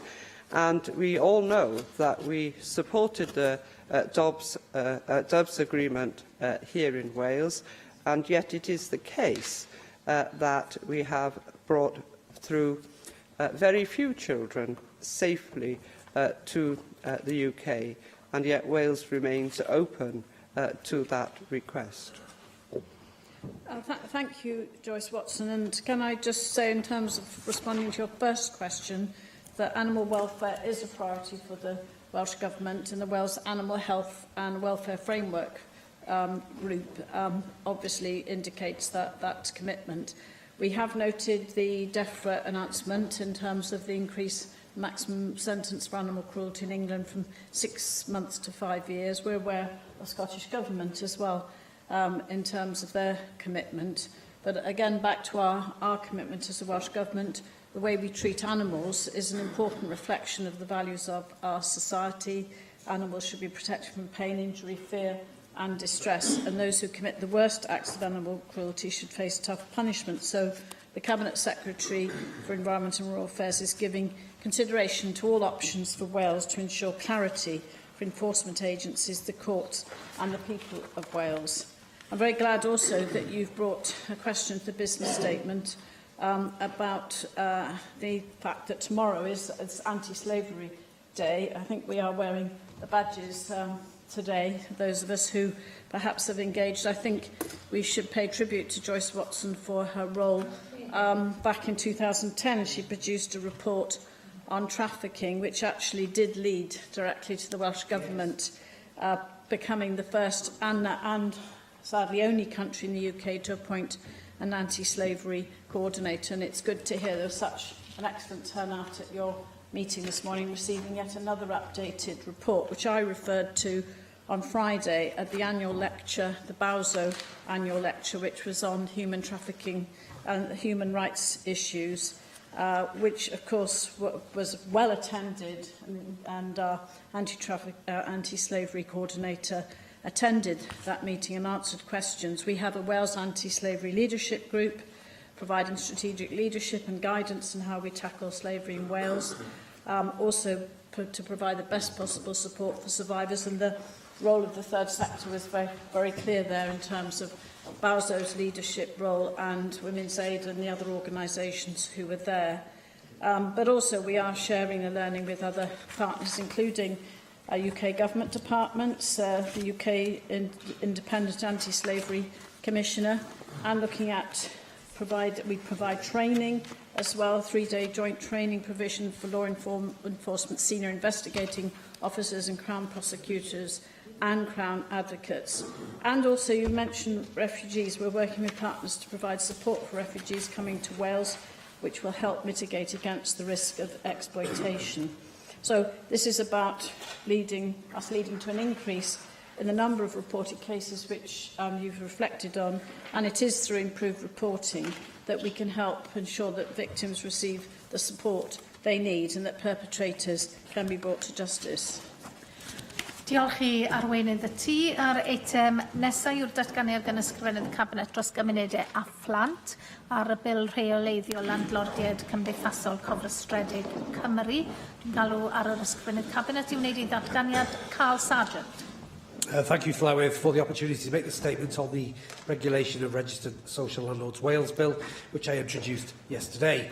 The bill addresses issues as a result of classification decision by the Office of National Statistics and the decision to reclassify registered social landlords as public non-financial corporations effectively brings RSL private borrowing into the public accounts. The bill sets out provisions which will allow this decision to be reviewed by ONS in order to maintain the current funding arrangements for RSLs here in Wales. RSLs in Wales provide around 141,000 affordable social rented homes in total and played a vital role in meeting the previous Welsh Government's target of 10,000 new affordable homes. A significant proportion of their development programme is funded through borrowing from the private sector to supplement funding received from Welsh Government. The Welsh Government has committed to providing 20,000 much-needed new affordable homes during the current Assembly term. RSLs have committed to deliver at least 12,500 of these new homes. Now, in September 2016, the Office of National Statistics reclassified RSLs in the national accounts as public non-financial corporations. What, at first, might be thought as a technical accounting decision could, in fact, have serious and far-reaching consequences. It means that RSL private borrowing, currently on average £200 million per year, or £1 billion over the period, will be classified as public sector net borrowing and score as a charge against Welsh Government budgets. The impact of the ONS decision is significant, and if we don't bring forward legislation and RSLs remain classified as public sector organisations, funding for them to build homes would have to compete with other Welsh Government priorities. We would need to either increase Welsh Government spend on social housing by around £1 billion during this Assembly term, with serious effects to other spending commitments, or to accept that RSLs would be able to provide significantly fewer new affordable homes and not be able to borrow to invest in existing stock. RSL borrowing also supports the positive contributions they make to communities in which they work, including significant local training, employment, social and economic benefits. There will also be uncertainty for funders who have made long-term commitments to funding an independent RSL sector. The alternative is to take action to enable ONS to reverse their classification decision, which will maintain the current funding arrangements, and this is why I've introduced the Regulation of Registered Social Landlords Wales Bill. ONS has made similar decisions in respect of social landlords in other parts of the UK. The Scottish Government has already introduced compatible legislation on a timetable similar to our own, while the UK Parliament has already passed legislation with a similar purpose to cover England, with associated UK Government regulations currently going through the parliamentary process. So I've worked with the Cabinet Secretary for Finance and Local Government to secure a derogation from HM Treasury whilst we deliver the necessary legislation changes on ONS reclassifies RSLs to outside the public sector accounting boundaries. The derogation is in place for 2017-18, ensuring there is no budgetary impact in this financial year. HM Treasury have confirmed that they will be treated no less favourably have confirmed that Wales will be treated no less favourably than England while the legislation is fully enacted, as it is in Scotland and Northern Ireland. HM Treasury does, however, expect to see progress in bringing forward legislation to enable the ONS to reverse its decision. The reason for the ONS decision is that RSLs are subject to central and local government control through provisions which are mainly set out in the Housing Act of '96. Therefore, the scope of the bill is restricted to dealing only with the controls identified by ONS and changing them only enough to meet the ONS requirements, while ensuring the aim of the bill, allowing ONS to reclassify RSLs and maintain current funding arrangements, is achieved. However, the bill makes provisions covering disposal of land by RSLs, as well as certain constitutional changes and changes to the structures of RSLs, local authority influences in RSLs, and when the Welsh Ministers can use powers in respect of inquiries, enforcement and intervention in relation to RSLs. I want to be clear. The bill will not result in an unregulated social housing sector. There will still be robust and effective regulation after the changes it proposes has been made. The Welsh Ministers will still be able to take action where appropriate. We will still retain continuing intervention and enforcement powers, and the bill clarifies the circumstances in which this could be used. In December 2016, partly in anticipation of the implications of the ONS reclassification, I launched a new regulatory judgment framework and performance standards. Judgments on RSLs governance, including landlord services and the financial viability, will be published at least annually, and RSL boards are required to submit an annual compliance statement confirming that they are meeting the performance standards. Therefore, the regulatory framework remains extremely robust. The policy proposals and the draft version of the bill have been discussed with ONS, and ONS have determined that if the bill receives royal assent in its current form, the totality of the public sector influence exercised through central government, local authorities and the existence of nomination agreement would not constitute public sector control. So, if the legislation is enacted as introduced, ONS will be able to reconsider its classification of RSLs here in Wales. We've been engaging with stakeholders, including tenants and funders, RSLs and their respective representative bodies, since before the ONS announcement last year. We also conducted a public consultation on the proposals. Key stakeholders understand the need for the bill and have generally given it their support.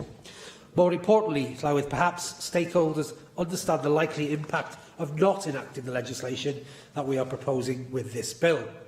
Assembly members across the political spectrum have been clear about the need to find a solution which enables ONS to reclassify RSL in Wales back into the private sector as soon as possible. I look forward to working with the committees and Assembly members as we consider the bill and make the necessary changes required to safeguard the supply of good, quality, affordable homes here in Wales. Diolch. David Malcolm. Thank you, Chair. Can I thank the Cabinet Secretary for his statement, and indeed in the light of the Office for National Statistics reclassification of registered social landlords into the public sector, the Welsh Conservative Party does believe the general principles of this bill should be supported. Obviously, we will pay close attention to the details in committee, but I think there is a general political consensus that this matter must be resolved. Indeed, I've called for an increase in house building and an increase in ambition in house building, especially for the affordable sector, and I've made that clear over the past few years. And I welcome this bill, therefore, as a way to simplify the current process and remove a barrier which has now been brought to our attention, however, unexpectedly. Any limit placed on borrowing of housing associations in Wales would risk the government's ability to deliver on its 20,000 affordable home target, and that would have an adverse effect on the housing situation. So this, there is a real requirement to move here. I do hope that the government will work closely with ONS throughout the bill at its different stages. And indeed, we will, at some point this autumn, early winter, hear what the ONS review for England has decided. And of course, the Minister did read out a statement for ONS, but obviously until we know that what we're doing is sufficient, I think we're all going to be slightly nervous. So I'm sure it's going to be important for him and his department to closely monitor the progress of this bill. I think the bill obviously needs to meet the concerns of ONS so that reclassification is possible, while protecting the interests of stakeholders, especially tenants. And I know the Minister has made reference to that in his statement, and I just want to follow up with a few more details, which I hope he can respond to now or when we debate the general principles. The first is the removal of requirement for disposal consent. And I note that when this requirement was actually sought in the purpose of general consent Wales Order 2009, the government then said an application to the Welsh Ministers for disposal may be seen as a method of protecting tenants. So I think it's logical to ask you, well, how are they now going to be protected if that requirement for disposal consent is removed? Then, if I can turn to regulatory powers and enforcement, a change in regulation needs to ensure that there is sufficient confidence, I think, for lenders and investors to provide the funding essential for the delivery of new social housing, where central government is unable to provide the funding itself. This factor was highlighted by the Council of Mortgage Lenders in the consultation, and they expressed concerns that an RSL would have had to failed before any action was taken against it, which has the potential to damage the wider Welsh RSL sector by increasing perceptions of high risk amongst potential lenders. I'm sure the Minister has already considered that consultation response carefully, and I think it would be useful if we would hear some of his views and his response to it. And then finally, the power to reduce or introduce a new power to reduce local authority influence over RSLs in Wales. I do note there's overwhelming support for this. I think only one local authority said that they couldn't support this measure. But again, this has been something of a protection for tenants, perhaps the local authority members of housing association boards and that. So how is the balance going to be kept, really, to protect the tenants' interests? But in general, I'm sure none of these issues is insurmountable. We will pay careful attention to the practicalities, but we will offer every assistance for this legislation, if fit for purpose, for it to proceed. Thank David Melton for his comments, and thank him also indicating the principles of the bill will be supported. First of all, a couple of questions that the member raised around tenants and tenants' rights and disposal. The legislation technically does not affect the fundamental commitments made to tenants through our LSVTs, and will still have to deliver and maintain the Welsh Housing Quality Standard, for example. I will give him more details as we move through the process of the scrutiny. In terms of the leverage on associations, I mentioned earlier on the regulatory judgment framework and the performance standards of this. And this is a very powerful tool, particularly of interest to the lenders. One is the Welsh Government as a primary lender, and also the private sector. And this is something that RSLs are very keen to ensure that there is a balanced approach on, but we are very keen to pursue that on the basis that it is done properly and scrutiny of these associations is done properly.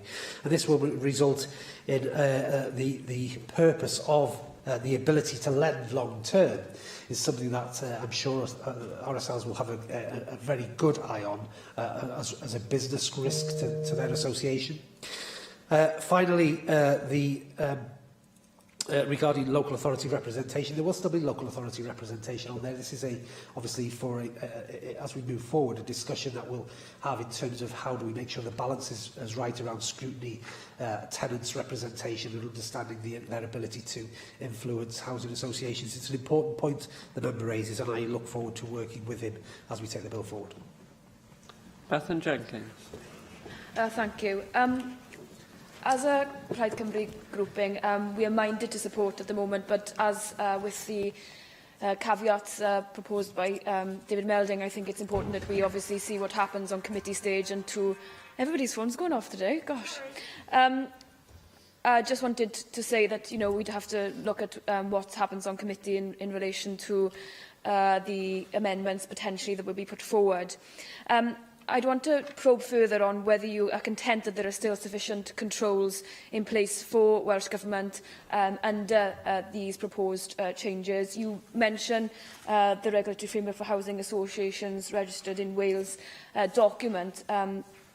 But, for example, the Performance Indicator 2 in relation to tenants is quite, well, it's just one tiny paragraph, and it doesn't say how you demonstrate tenants are effectively engaged. It doesn't go into detail about what appropriate ways there are for tenants to be engaged. So I'm wondering how you're proposing to enhance upon the role of tenants, if that is the vehicle for doing so, if it's not through this particular piece of legislation.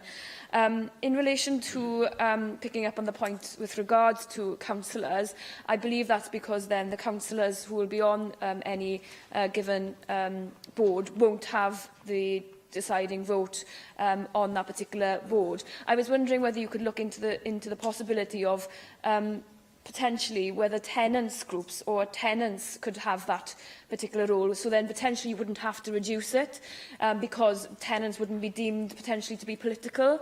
The reasons why I think you have to decrease the amount of councillors are because it's deemed as government control or, you know, political control. If you had tenants performing that role or that higher level role on housing associations, could you do it that way? Could it be a different way of looking at things? I'm not sure whether you've done that research. I'm getting my way through the explanatory memorandum, but obviously we had it yesterday, and if you've got 134 pages to read, so I haven't got through it all yet. So perhaps we can discuss that further. As we know, the issue with regards to it being in the public domain at the moment would mean the borrowing issue. So this is a wider point about whether you've discussed with the UK Government increasing or altering the cap on local authorities borrowing, considering the fact that if it did remain in the public, you'd be borrowing off the public purse, and you've already got plans in train. So would you be able to appeal to the UK Government to change their long-standing opposition in this regard? And if you can, then I will congratulate you. Can you comment on the removal of disposal consents? What ways do you plan to make sure that TPAS will be fully involved in consultation on that particular issue? And when this goes to committee, can we be assured, or can we ask the ONS to comment on any potential recommendations, so that any potential amendments, either by the government or by individual members, are considered in relation to what the ONS deems to be acceptable? I.e., at the moment, the ONS have said, as the bill stands, it would be acceptable. But, you know, in politics, people will have different ideas. Amendments will probably come forward. How are we going to know throughout that process that the ONS are happy with that? Because, of course, you've presented a bill, but you've only had a reaction to it as it stands. When we've discussed this before on the Education Committee in the previous Assembly, where we had reclassification of the FE and HE, we did have a private briefing from the ONS, but we didn't have something on the record. But really, I think we need to be as open and accountable as possible. So whether the ONS could give the committee dealing with this that type of flexibility and that openness to discuss whether possible amendments would be futile or whether they would be able to consider them appropriately. I mean, I think at the end of the day, we want to be able to build more social housing, and if changing this means that happens, then of course we think we will be able to support it. But I think it's about the detail of what's proposed and how we ensure that tenants' rights are at the heart of all of this. Call the Cabinet Secretary to respond. Can I ask people to check their phones? Thank you, Llywydd. Again, I'm grateful for the members' indication of principal support for the passage of the bill, subject to the details. I think the member's final point was one of the important ones that she raises about the fact of the consequences of not doing this has dramatic effects on the ability for the RSLs or government to deliver on social housing. So the the other details are important, but the principle of the bill going through is with agreement of ONS and is with agreement of the Treasury for a certain time period. Otherwise, the risks to our sector are huge. Some of the details that the member raises is something that I will give further consideration to as the passage of the bill moves forward. It is about making sure that there is proper representation, but we did hold a public consultation on the bill, and responses, as the member says, was broadly supported. The scope of the bill has been strictly limited, as has been delivered in England, Scotland, in regards to this, purely for a technical purpose, and that's what the explanatory memorandum. I apologise for the member only receiving that yesterday, but that's the parliamentary process. But I'm sure the member will get through that. And the fact is, actually being a very small bill, we should be thankful for that, because the explanatory memorandum would be much longer. What I'm hoping to do, that with the technical nature of this bill, is work with parties to make sure that we can get this through as quickly as possible, enabling us, as we and you have said, to deliver more homes for social, affordable landlords in and across Wales. Evan David. I welcome this legislation, as it will undoubtedly make it easier for social landlords, registered social landlords such as United Welsh, which is based in my constituency, to deliver on the Welsh Government's affordable housing targets. And if that's one thing we need in Wales and in my constituency and in the Northern Valleys and in appropriate places, is affordable housing. I also was worth noting, met with recently with the Caerphilly Private Landlords Forum, and they too are keen to see small-scale private dwellings being available and affordable, and they found that the UK government's policy on tax relief and universal credit have both damaged the availability of them to provide affordable housing and has actually harmed the affordable housing stock to the detriment of Valleys communities. Other issues addressed in that meeting were the need for smaller affordable home units of 1 or 2 bedrooms. These are the houses that are needed in the communities that I represent, and I've raised in this chamber in particular the difference between housing need, where there's people who may not be able to get onto the housing ladder or even afford homes, and housing demand, and those in need often don't even reach a recognition on the demand curve. The focus of planning policy on the latter, as opposed to the former, has, in my view, resulted in the unsustainable growth of executive housing estates in the Caerphilly Basin, built on lucrative greenfield sites and unaffordable to, dare I say, the majority of my constituents. And what the Cabinet Secretary is trying to do with this policy, with this legislation, is redress that balance and make available more affordable housing to the people who live in the north of my constituency and need it most. Would the Cabinet Secretary therefore agree that it's only when we address this real issue of housing need that we can be closer to creating a more sustainable and equitable system that provides affordable homes to those who need them most, particularly those in the north of my constituency? Thank the member for his comments and support. And the member is a long-standing member of having views on the planning policy in terms of developments in his own constituency. I agree with the member that universal credit and other actions of the UK government has damaged housing and put in housing risk and confidence within sectors. This bill will go some way to redressing the issue of RSLs having the ability to continue to make significant investments into the types of properties that the member raises in regards to the affordability or access to appropriate accommodation right the way the length and breadth of Wales, including his own constituency of Caerphilly. Gareth Bennett. Thank you, Chair, and thanks to the Cabinet Secretary for his statement today. Of course, we all want to facilitate the building of more affordable homes, as Bethan Jenkins stated earlier. Some of the detail in this proposed bill does seem slightly potentially confusing. Of course, I haven't read all of the explanatory memorandum either. In fact, to be honest, I haven't actually started it. So I take on board that the devil is in the detail.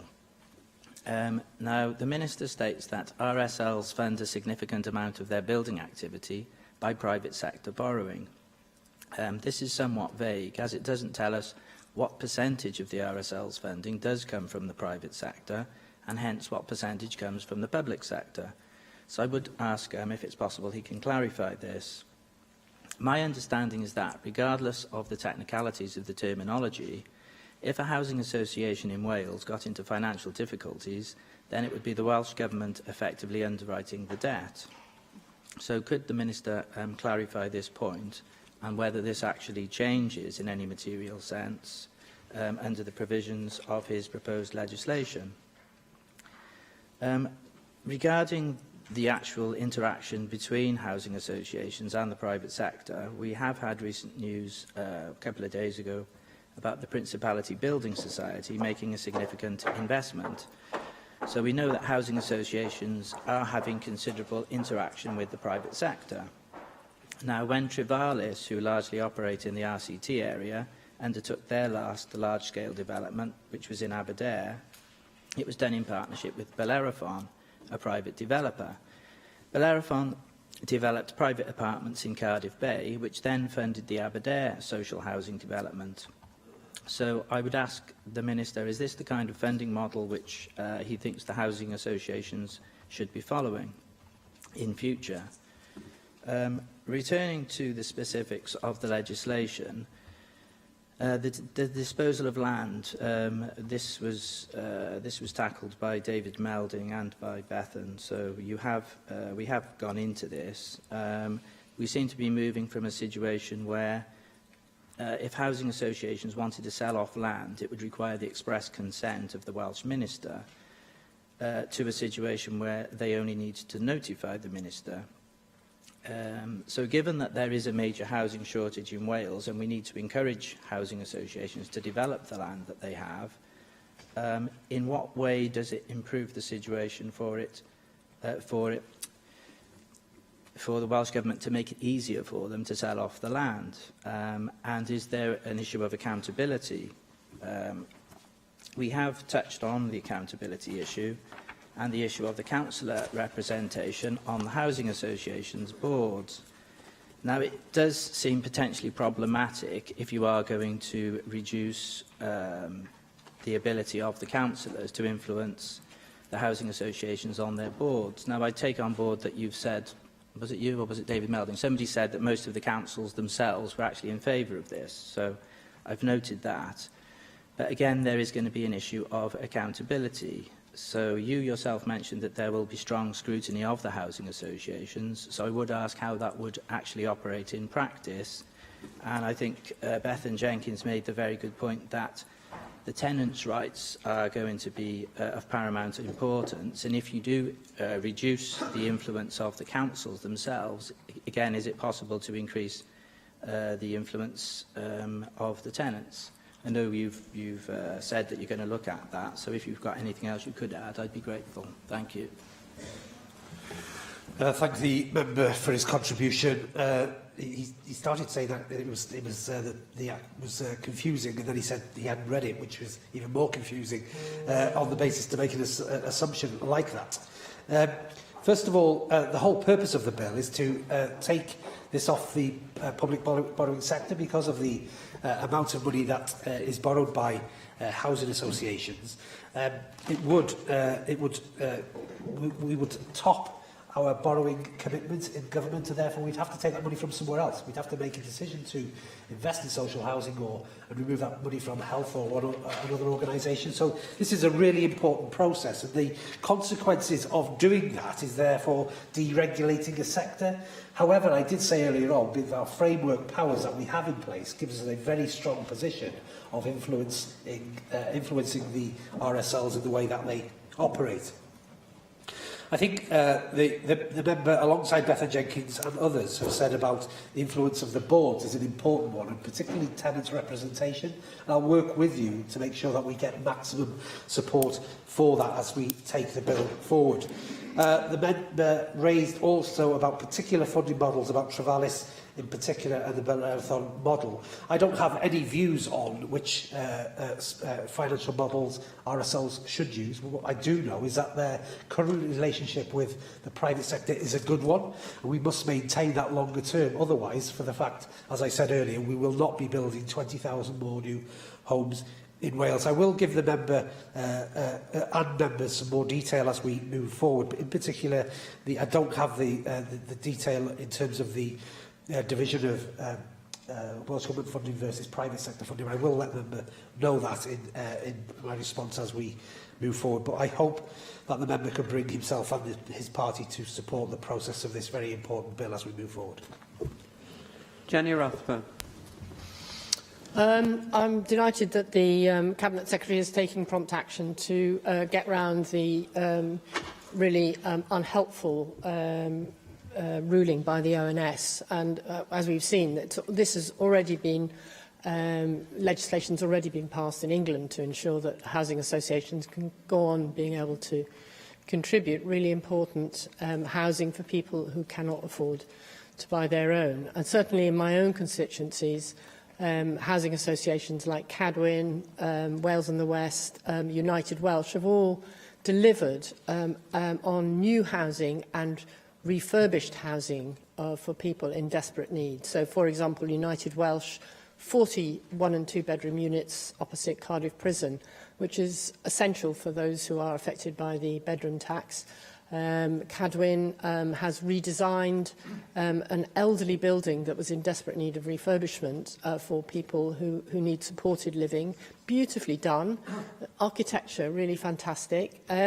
And they built on an old garage site that had been empty for some 20 years, 26 new homes and one commercial unit, all done with really good architectural standards and high standards of environmental sustainability, much higher than the private sector, I'm sad to say, who's delivering some new homes in the constituency. And I just wondered if you'd, when you've got time, having got through this bill, you could raise the building regulations so that the private sector was at the very least meeting the standards that our housing associations are meeting, because they know that this is the right thing to do. I think, again, thanking the member for her support in the process of this bill. The First Minister, in questions earlier on, alluded to the quality of social housing now compared to 10 or 15 years ago. We are well advanced in this procedure. It is about building for the future, and this is something that this will enable us to do with the clever solutions provided by RSLs and now some local authorities in the building sector of social housing. It's something that I wish to pursue alongside my colleague Leslie Griffiths, so that we have the best type of property for the right situations in the right places for people across Wales. Right, we move on now to a statement by Cabinet Secretary for Education on the update on GCSE early entry, and I call on the Cabinet Secretary for Education to make the statement. Kirsty Williams. Thank you very much, Acting Presiding Officer. The independent regulator, Qualifications Wales, yesterday presented us with clear recommendations on the issue of early entry for GCSEs. They engaged widely with teaching professionals in the course of their work and have come to firm conclusions. I'd like to take this opportunity to thank them for their report and considerations. I would also like to thank the many teaching professionals who supported this work and the many teachers, parents and pupils who have contacted me on this issue. I have taken time over recent months to consider their input and available options in advance of sight of Qualification Wales's report, so that I may respond swiftly today. As Cabinet Secretary, I see raising standards, reducing the attainment gap and ensuring a system in which the public can have confidence is at the heart of our national mission. And the best interests of learners have been at the forefront of my thinking on this specific issue of early and multiple entries for GCSEs. I stated in the summer that the trend towards increased use of early entry is unsustainable, including for Year 10, when most learners will have only covered half the course. My views on this have not changed. Last summer, we saw 43,000 Year 10 learners entered for English and Welsh language GCSEs and the 2 maths GCSEs, with some applying the approach across the entire cohort of learners. And it is clear that far too many pupils in Wales are not being allowed to reach their full potential. Nearly 9,500 pupils took Maths Numeracy GCSE early in November 2016 and got a grade A or less, but then were not re-entered for the examination last summer. Of those pupils, 30% achieved a grade C. This is simply settling, rather than challenging, and it is holding some of our young people back. Qualifications Wales have also calculated that the cost at over £3.3 million for early entry last year, and that is unsustainable, particularly at a time when school budgets are so pressured. Members will recall my statement on the 24th of May on assessment for learning, which focused on increasing teachers' skills on formative assessment. Qualification Wales highlights the inappropriate use of GCSE assessments for formative purposes. Put simply, the GCSEs are not designed for this. Schools should have the means to assess learner progress and shape ongoing teaching and learning without the reliance on high-stakes, high-cost external GCSEs.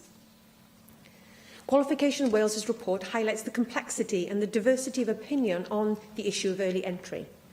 There is no single approach that is suitable for all, and I have always accepted that early entry could benefit some learners in certain circumstances, such as those ready to demonstrate fuller understanding and wish to engage in further learning in the subject. And it must be used within the context of a broad and balanced curriculum.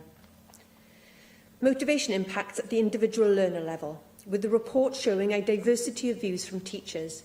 There are real issues on teaching time being taken out to prepare for high-stakes GCSEs, and there is evidence of increased teacher and learner workloads and an increased assessment burden and increased potential for learner examination fatigue. Qualifications Wales's findings are clear. They consider the widespread use of early entry poses a significant risk to learners and to our examination system, and that is not outweighed by potential benefits. So we need to act to discourage inappropriate GCSE entry patterns. I have accepted Qualifications Wales's clear recommendation to change Key Stage 4 performance measures to a first entry only counts approach. This will encourage schools to enter learners when they are confident that they are ready to gain the best possible results. It will not prevent schools from entering early or entering again should they or a learner wish to improve results, but the resit result will not count towards the school's performance measure even when the result is higher. But let me be absolutely clear, Acting Presiding Officer, our young people will be able to use their best results when accessing further learning or the world of work. The change only relates to how we will consider school performance, and this will form part of the wider assessment and evaluation framework which will be published next year. I have also accepted Qualification Wales's views that schools should be able to enter learners in November for the first time in English and Welsh language, something currently only available to them for the 2 mathematics GCSEs. This will provide schools with appropriate and flexible earlier entry options should they feel it of benefit, particularly for those students who are at risk of disengagement or are ready to progress to further learning. I have listened to the school's concerns with regards to making changes halfway through the academic year. I recognise that schools need time to plan their teaching, learning and their approaches to GCSEs. Therefore, the changes to performance measures will take effect for the summer 2019 reporting. The freeing up of November 1st entry for English and Welsh language is a matter for the regulator, but I expect this to be available to schools in the next academic year. We will also publish revised guidance for schools on when early entry can benefit certain types of learners and when it does not, to support their decision-making going forward. The changes I have announced form part of our transitional accountability arrangements and will help schools act in the best interests of the pupil and not perceived institutional self-interest.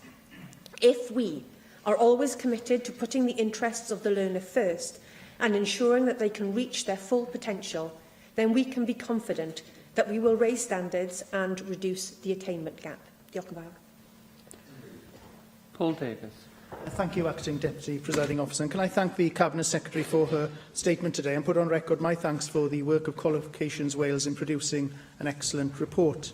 The report's two simple but important recommendations, namely to count only the first grade awarded toward performance measures and lift the restriction on English and Welsh language resits in November, are ones the Welsh Conservatives fully support.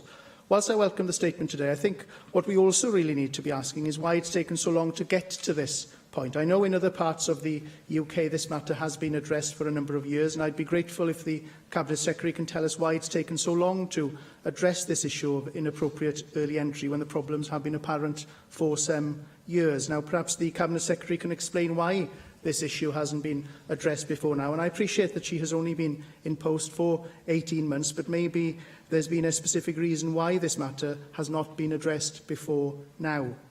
Now, we're not talking about small numbers when it comes to pupils sitting GCSEs early. In 2016-17, nearly 19% of all summer GCSE entries in Wales came from year 10s or younger. And of course, that number of early entries combined with repeating the exam multiple times generates significant extra costs for the taxpayer, one that the report estimated to be more than £3 million during the 2016-17 academic year.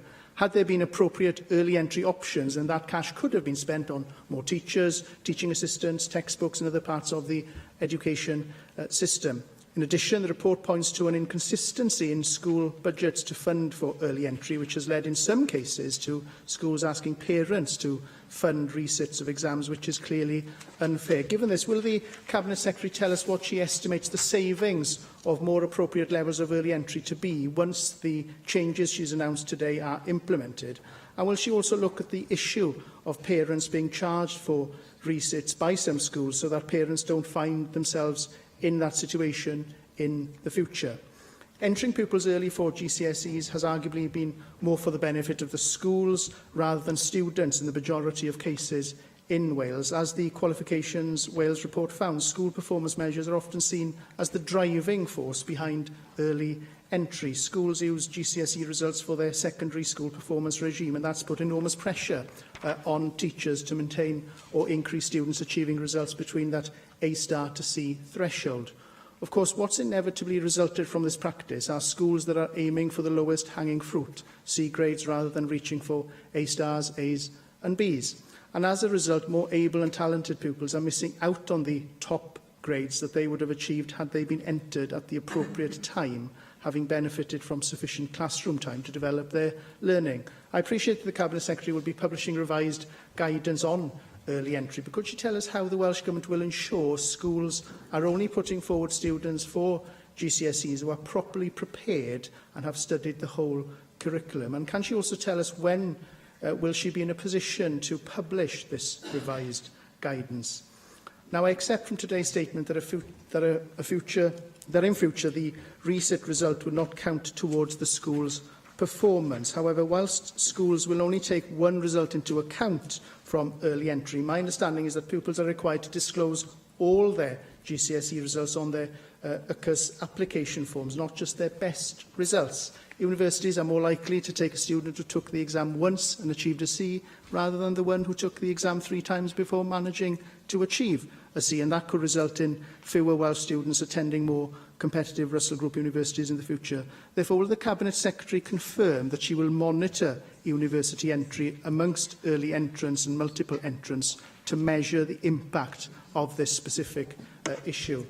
I think a concern that we have to note from this report too is the effect that preparing for early entry has had on teaching time. The worry is the impact on current lower year groups who are finding their teachers have less time to prepare for lessons or to mark homework. This means that even before it comes to GCSE, students in some cases aren't being adequately prepared to move on to this next stage. Will the Cabinet Secretary confirm she will review the impact of early entry on lower year groups? And perhaps she could tell us if this impact will actually be reflected in the revised guidance she intends to issue in due course. Now, in a statement today, she also makes clear that the performance measures will take effect for summer 2019 reporting. But will the Cabinet Secretary agree to provide the Chamber with regular updates on their impact on early entry? And therefore, in closing, Acting Deputy Presiding Officer, can I thank the Cabinet Secretary once again for her statement this afternoon, and once again put on record the Welsh Conservatives' support for the recommendations made by Qualification Wales. Acting Presiding Officer, could I thank Paul Davies, who is double jobbing once again as the Conservative Education's spokesperson. He really should be asking for a slice of the wages of his counterpart, but I genuinely thank him for his thoughtful analysis of the report that is before us. The member's first question was, why have we decided to act now? Well, Paul, I can't account for the decisions that others have made before me. This summer's results were the first set of entry results under my watch. You'll be aware that I've been expressing concern since I became aware of the high levels of early entry. But to be fair to my predecessors, if you look at the data within the report, this is a relatively new phenomenon over the last 2 years. And a lot of that, as is accounted for in the report, is driven by a nervousness around the new specification of GCSEs. Now, whatever the rights or wrongs of that, we can debate, but that's been a driving factor behind some of the scores. So it's although there has been a rising trend over the last 2 years, it's been particularly acute. It has been particularly acute. But we're acting now. I'm acting as quickly after the publication of the report as I can, but we do also have to give schools the time and opportunity to plan appropriately. It simply would not be fair to say that we're going to use this new measure for reporting next year for students that have already done exams. It simply wouldn't be fair to the sector. So this gives people the time to plan accordingly. Paul is right about how individual schools have used this practice to a different effect. But there has undoubtedly been in some schools the pressure to do early entry because others are doing it. And they have felt that maybe their school will be put at a disadvantage if we don't follow suit. I am also aware of some schools who do not do early entry because of the financial pressures, rather than any other reason. And by having this rule across the board, it creates a parity for all schools in that regards about how they will be assessed. Can I make it absolutely clear? If there is a school in Wales that is thinking about asking parents to pay for resits, they need to think again. It is not acceptable. And I am aware that this is happening. Only yesterday, I had an email from a grandfather whose granddaughter sat English this summer. She got a C at the end of year 10. She and her family are very anxious that she should have another opportunity to do that English examination, and the school have asked for them to pay for the resit. Now, in that particular case, the grandfather says he's in a position to help, but how many other children's parents and grandparents will be not in that position? And that is not a reflection of the values of the Welsh education system, where we are striving for excellence and equity.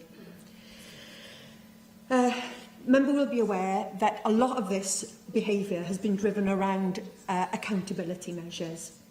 And as I announced in my statement, and in the written statement I made 2 weeks ago with regards to school categorisation, we're in a process of transitioning to a different set of accountability measures. But again, let me be clear, accountability is here to stay. And to be fair to the head teachers, the teachers I meet, they know that, they understand that, and they want to be held accountable for their practice. We need to work with the profession to find a fair way in which we can create an accountability system that drives the kind of behaviours in schools that we want to see, and crucially measures the impact that that school has on individual pupils, and not an accountability set of measures that perhaps narrow the focus onto a very small number of children in the cohort, which you have quite rightly identified as those on the CD borderline, to the expense of other people within the system, whether that be lower attainers or more able and talented. Well, I want to be in a position to have that new set of accountability measures in place by next year.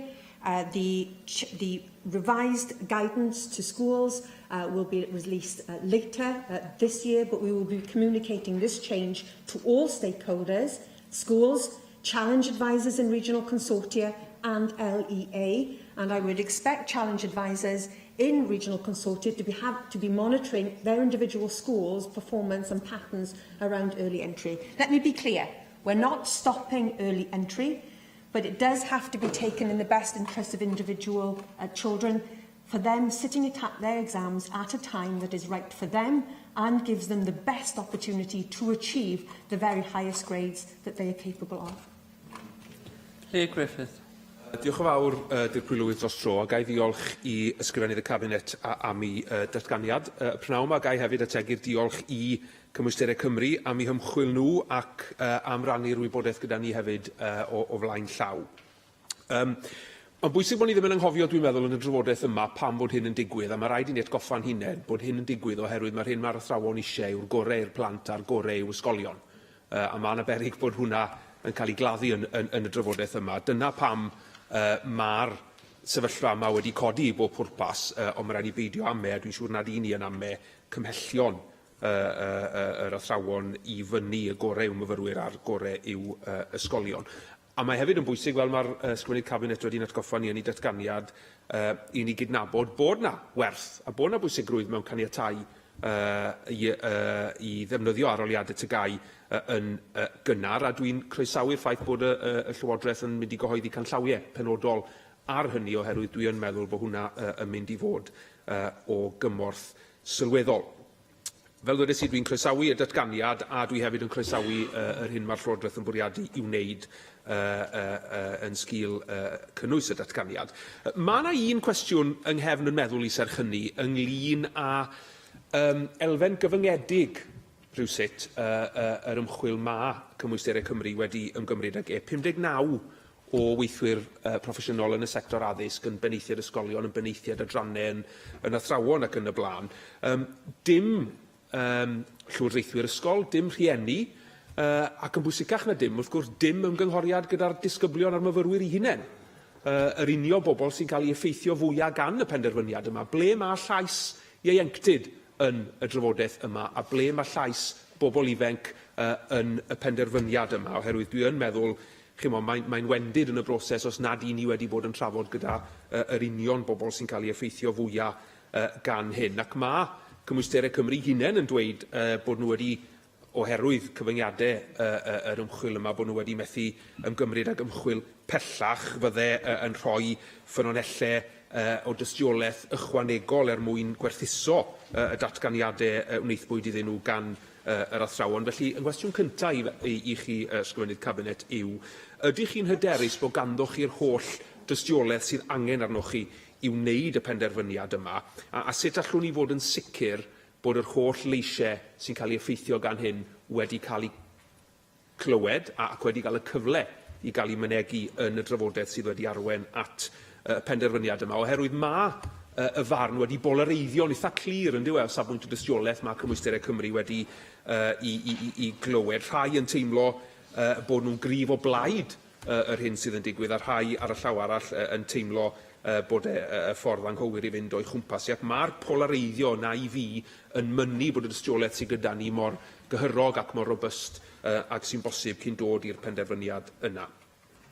I'd also like to ask you, Cabinet Secretary, what would you say to those people who felt, according to the research again from Qualifications Wales, that allowing only the first result to count towards a school performance measure would essentially be no different to completely removing the option of early entry because of the pressures that have been playing out previously, that the same pressure would come into play again in terms of only putting forward pupils right at the end of the process when, belt and braces, they will get the best possible result. That's a concern that's articulated in the research, and I'm just wondering how you would put those minds at rest. The timescale you elaborate upon, you say that your mindful schools need sufficient time to adapt, and I wholeheartedly agree. Qualifications Wales nevertheless suggests that the Welsh Government should undertake its own impact assessment on how soon to introduce any changes. So I'm just wondering whether you have done that, and if you have, whether that would be published by the government. You've touched on the cost implications, and again, I share many of your concerns, and whilst some people's focus might be on saving money, and clearly that is one of a number of factors, for me the main priority clearly is about doing what's right for the pupil. Now, the Conservative estimate of £3.3 million is very substantial at both school and system level within education in Wales. You've expressed your concern about the prospect of cost sharing and the impact that will have on equity for individual students and clearly long-term sustainability of schools. But my question to you is, if that does emerge, then what action will you take? Because you can tell people that they should think very carefully about it. Should we not be acting to make sure that it doesn't happen? So maybe you could share any thoughts you have with us on that. Could you tell us what your intention is in terms of evaluating the impact of the decision that you're announcing today, and when you intend to do that? And of course, in light of the new curriculum, the curriculum reform, how is the government assessing the need for wider reform of how school performance is measured, and what impact particularly this is going to have, or these changes will have within that wider process? Can I thank Llyw Griffiths for his statement and questions. It was, we agree that you're doing this, but I suspect trying to hedge his bets, maybe with regards. I'm not in a position to hedge my bets. I have to make a decision, and I have made that decision in the best interest, I believe, of the examination system as a whole, so that we can have public confidence and employer confidence in our system, and in a way that I believe will be in the best interests of individual children. I have a huge amount of confidence in Qualifications Wales. There was cross-party support for the establishment of an independent regulator of the Welsh exam system after the debacle a few years ago, which you will be very familiar with. Therefore, it's only right that when the independent regulator of our exam system writes a report, makes recommendations, that they are taken very seriously indeed. But you're right, Qualifications Wales themselves admit in the report that their research is limited, and that's why I will commission further research around this particular area, which will help guide our guidance going forward about when early entry is appropriate. And I would state again, for some children, early entry is the right decision. For those children, for instance, who may be in danger of disengaging from school and not simply being in school by June of year 11, the ability to sit maths and English in November may very well be the right one. For children, for instance, who are particularly talented in the field of mathematics, an early entry, thus allowing them to go on to study for further maths, may be indeed the right decision. But let me tell you, even looking at those achieving, good grades in maths, a sizable number of those children do not go on to study maths again in their school career at a higher level. And that's a missed opportunity. It really is. Can I be absolutely clear for those people that said in the report that by changing the school accountability measure, we are essentially banning early entry? We are not banning early entry. If the school believes it is in the best interest of the pupil, and as you said, surely then that is the same as being in the best interest of the school, schools have the flexibility to enter students when they feel appropriate. All that is changing is how we include this in our accountability measures. And the member asked the question, how does this feed into a broader reform of accountability? The member will be aware of my written statement earlier this term as part of our transitional arrangements. This statement today is another part of that transitional arrangement, and I know that he is an avid reader of Education Wales, our national mission, which states very clearly that by next year we will have agreed with the sector a new set of school accountability measures, and this time next year we will also have agreed an entire system set of accountability measures, and I intend to publish a report card on Welsh education. So this is not just about accountability, changing accountability for schools. It is about developing an accountability system for the whole of the education system, and the timetable is outlined in national mission. With regards to cost sharing, this is a grave concern to me. As I said in answer to Paul Davis, I pride myself, and the vision contained within National Mission is a system that is based on the two principles of equity and excellence. And we cannot have equity if some people get to have multiple goes at exams because their parents are able to pay for that. And I will use all powers that I have and all methods under my persuasion to ensure that that does not happen in Welsh schools. I cannot be clearer than that, Claire. Vicky Howells. Diolch. I'd like to thank you, Cabinet Secretary, for your statement today. And as a former secondary school teacher myself, I wholeheartedly agree that this is a complex issue and there is no single approach to GCSE entry which is suitable for all. We must ensure pupils are given time to reach their full potential, not entered early, and encouraged to bank a lower grade than they may be able to achieve in the fullness of their 2-year studies. I recognise the issue of exam fatigue too. Pupils sit in various GCSE modules throughout the course of Year 10 and Year 11 can increase stress levels among many. And I also recognise the issue of teachers at Key Stage 4 constantly teaching to the test. I agree that these reforms will give teachers the time and space they need to deliver a broad and balanced curriculum. But, Cabinet Secretary, you stated early entry can be very beneficial for our most able pupils, allowing them to spread the workload involved in their studies and get some qualifications under their belt early before moving on to focus on others. I'm pleased that schools will be encouraged to create approaches which are tailored to the individual. But my question is, how will this be monitored? It also ties in with Estyn's advice that we do need to do more to push our most able pupils in Wales. So how will the Welsh Government make sure that those who get a good grade early, who could get a good grade early, aren't discouraged by schools fearing that their failure in early entry could impact on the school's performance or the school's budget? Thank you, Acting Presiding Officer. I'm always very nervous when Vicky gets up to ask questions, having been a recent practitioner. But Vicky will know that one of the unintended consequences of early entry can be, and it's alluded to in the report, a narrowing of the curriculum. So that all the lessons become about is getting that child through an exam. Now, don't get me wrong, exams are crucially important, but education is about more than that. And we need to ensure that all our children have access to the broad and balanced curriculum that is underpinned by law in this country. We also know, and this was alluded to by Paul Davis, that again, another unintended consequence and the impact of early entry is lost teaching time.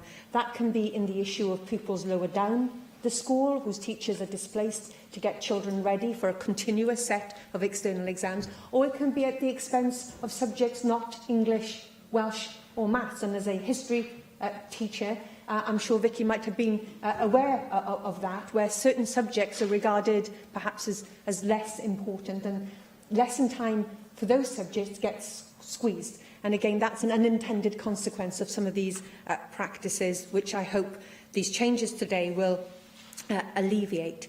We will be asking, I have asked Estyn to look at how schools have approached the implementation of the new GCSEs and how they have coped with that change.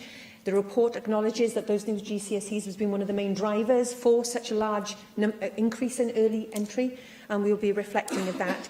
And we will continue to ask our challenge and review advisors as part of the consortia, who are our school improvement arm and muscle, to review this when they meet with their individual schools about what decisions and what choices schools are making with regards to how they apply early entry. I hope to be making an announcement on specific additional support for Matt later on. Michelle Brown.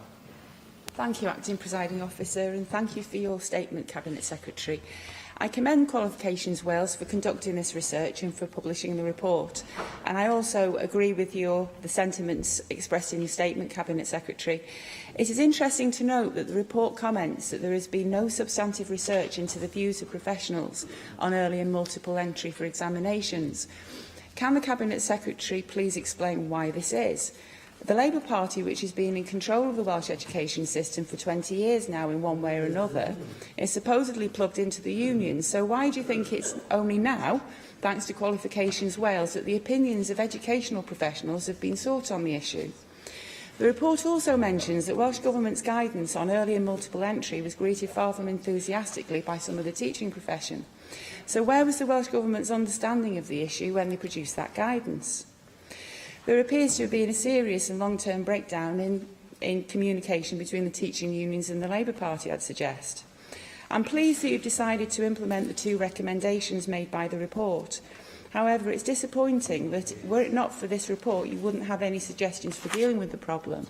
And that is something that concerns me and should concern every parent of school-aged children in Wales.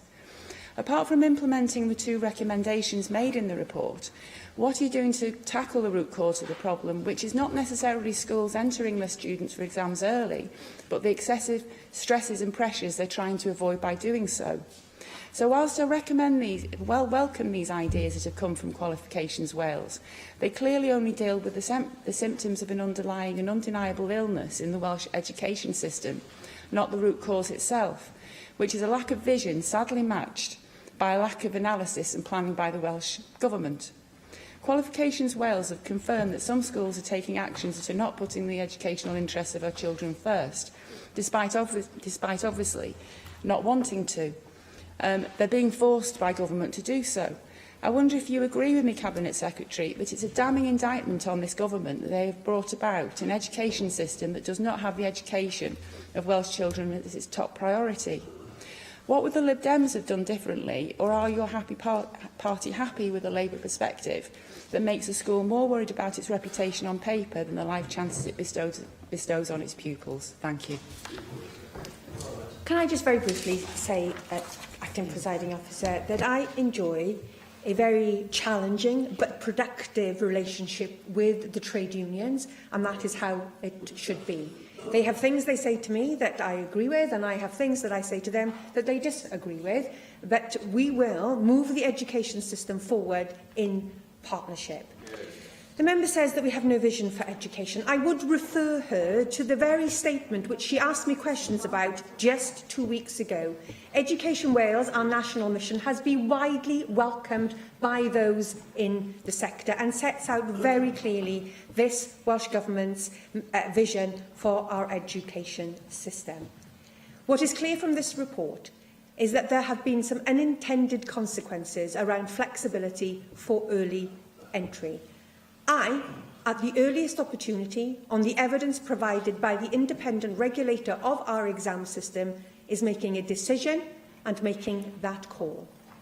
And I am very pleased to do so. Jeremy Mann. Acting Deputy Presiding Officer. I thank the Cabinet Secretary for her statement and welcome her references, which are not surprising, to the importance of closing the attainment gap and the focus on inappropriate early entry, because, of course, for many pupils, those whose improved performance is essential to closing the attainment gap, early entry is the right option.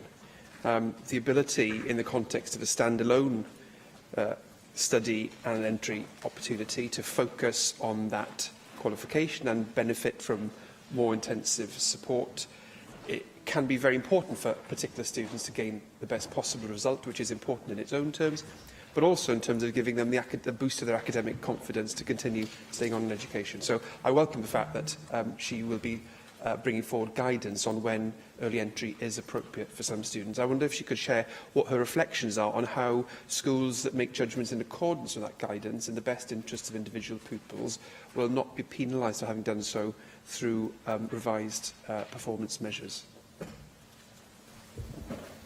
Thank you, Jeremy. It is clear to me from my time in office that accountability measures and how we judge individual scores is key to then the behaviours that we see exhibited within those schools, which is only to be expected and only reasonable. But the current accountability measures only get us so far. And I think it is acknowledged across the sector now is the time to look again at how and what constitutes performance measures for individual schools.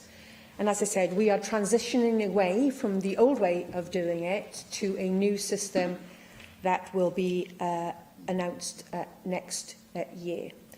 Now, key to my consideration in that is recognising the concept of progress within a school. Because for some students, AC is a success story and demonstrates the hard work and commitment of the teaching profession.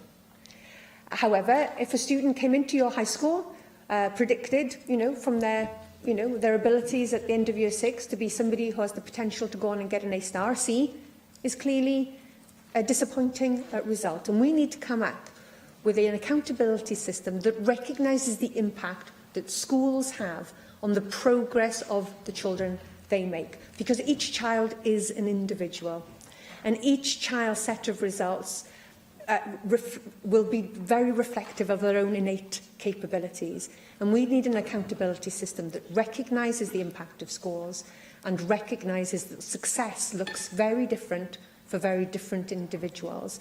And a simple one-size-fits-all or entire cohort approach is what we've seen sometimes with early entry does not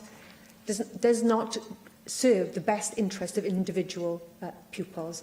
And we are working very hard to be in a position to make that available before the end of next summer.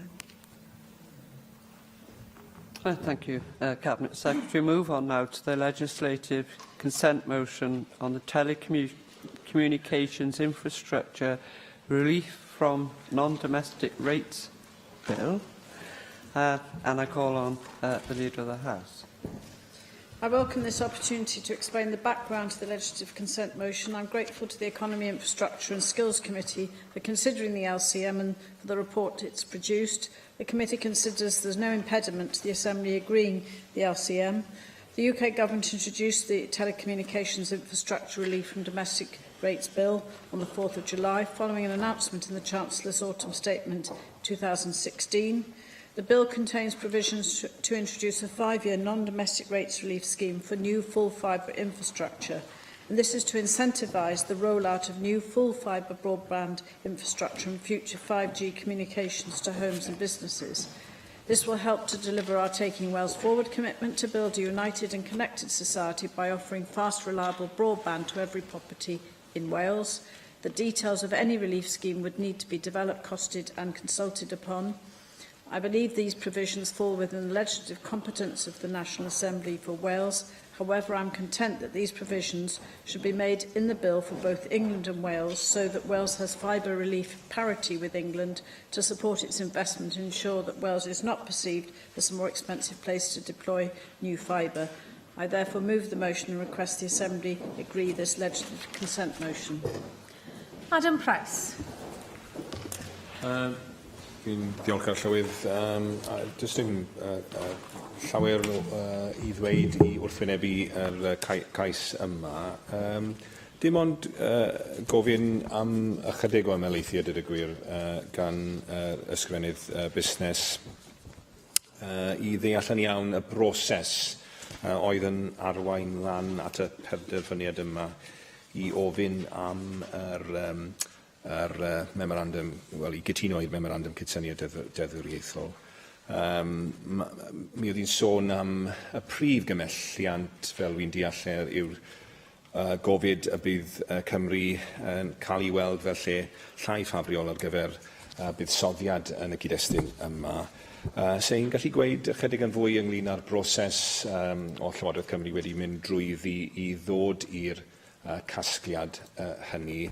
Eithriadau, wrth gwrs, byddwn ni ond eisiau derbyn o roi'r cydsyniad i'r Senedd arall deddfu ar ein ran. Felly, allai ddi darlunio chydig bach un ragor y broses oedd y Llywodraeth wedi fynd trwyddi yn yr achos yma ac yn gyffredinol mwyn wneud yr asesiad cywir oedd y gyfeiriad yn nodyn gan yr ysgrifennydd Cabinet dros resymau amseru a chydlyniad efe prinder amser yn yr amserlen deddfwriaethol fan hyn oedd hefyd yn pwyso ar feddwl a Llywodraeth. Mae'n sôn am natur ryngysylltiedig systemau gweinyddol Cymru a Lloegr. Falle y gall yr ysgrifennydd busnes hefyd dweud rhyw gymaint yn fwy ynglyn â hwnna fel bod ni'n deall yn iawn yr broses feddwl oedd tu ôl i'r gorchymyn yma. Jane Hutt. Diolch yn fawr. Well, those are important questions, which I'm sure that the committee will have considered in looking at this proposed LCM. It is important to recognise that these proposals would introduce a 5-year non-domestic rates relief scheme for new full fibre infrastructure from April of this year. It can be backdated, of course, to 1st of April 2017 for eligible infrastructure. I've made the point that we feel that it is important to take this opportunity, albeit we are already making progress in terms of mobile phone connectivity, as well as superfast broadband here in Wales. And we have, of course, the mobile action plan, our own mobile action plan, outlining what we as a Welsh Government want to do in terms of creating the right environment to improve connectivity in Wales. But we don't want to have the, it is about what's the point, what levers do we need. We don't have the main levers, as these do rest with UK Government and Ofcom. And it's important, I think, to emphasise there's not a single solution to boost mobile connectivity. And, you've mentioned the point about parity and the issues in terms of interconnected nature of the relevant Welsh and English administrative systems. I think we feel that we need to have fibre relief parity with England. If we didn't have that parity, the new fibre market in Wales will be suppressed as infrastructure providers opt to invest where they will get better returns, potentially seeing Wales move into digital stagnation over time. So, that sort of provides the case, I think, for us to ensure that we do take advantage in terms of legislative competence, and it will help stimulate investment in fibre. It will encourage competition from smaller providers in a market that is dominated by one major player. So I hope that answers the points that Adam Price has made.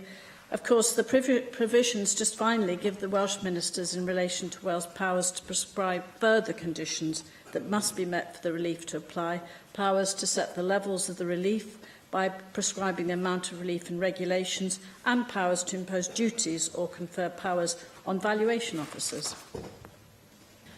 Cwestiwn yw a ddylid derbyn y cynnig, a oes unrhyw aelod yn gwrthwynebu? Felly, derbynir y cynnig yn unol y rheol sefydlog 12.36. Yr eitem nesaf felly yw'r ddadl ar fynd i'r afel a throseddau casineb. Dwi'n galw ar ysgrifennydd Cabinet dros gymunedau a phlant i wneud y cynnig Carl Sargent. Thank you, Llywyd. I welcome the opportunity to talk about the work we and our partners are doing to tackle hate crime and intolerance across Wales. I'm sure that, as in previous years, this debate will demonstrate the fundamental unity of the purpose of this Assembly in confronting these evils. This is, of course, Hate Crime Awareness Week, which is a key time for our third sector partners and the 4 police forces in Wales. I have again made funding available to the Police and Crime Commissioner to support activities during this week. This year, I have allowed greater flexibility so that the funding also supports some action which lasts longer than the Hate Crime Week itself, and we need to sustain our focus on these issues all year round. All hate crimes are abhorrent.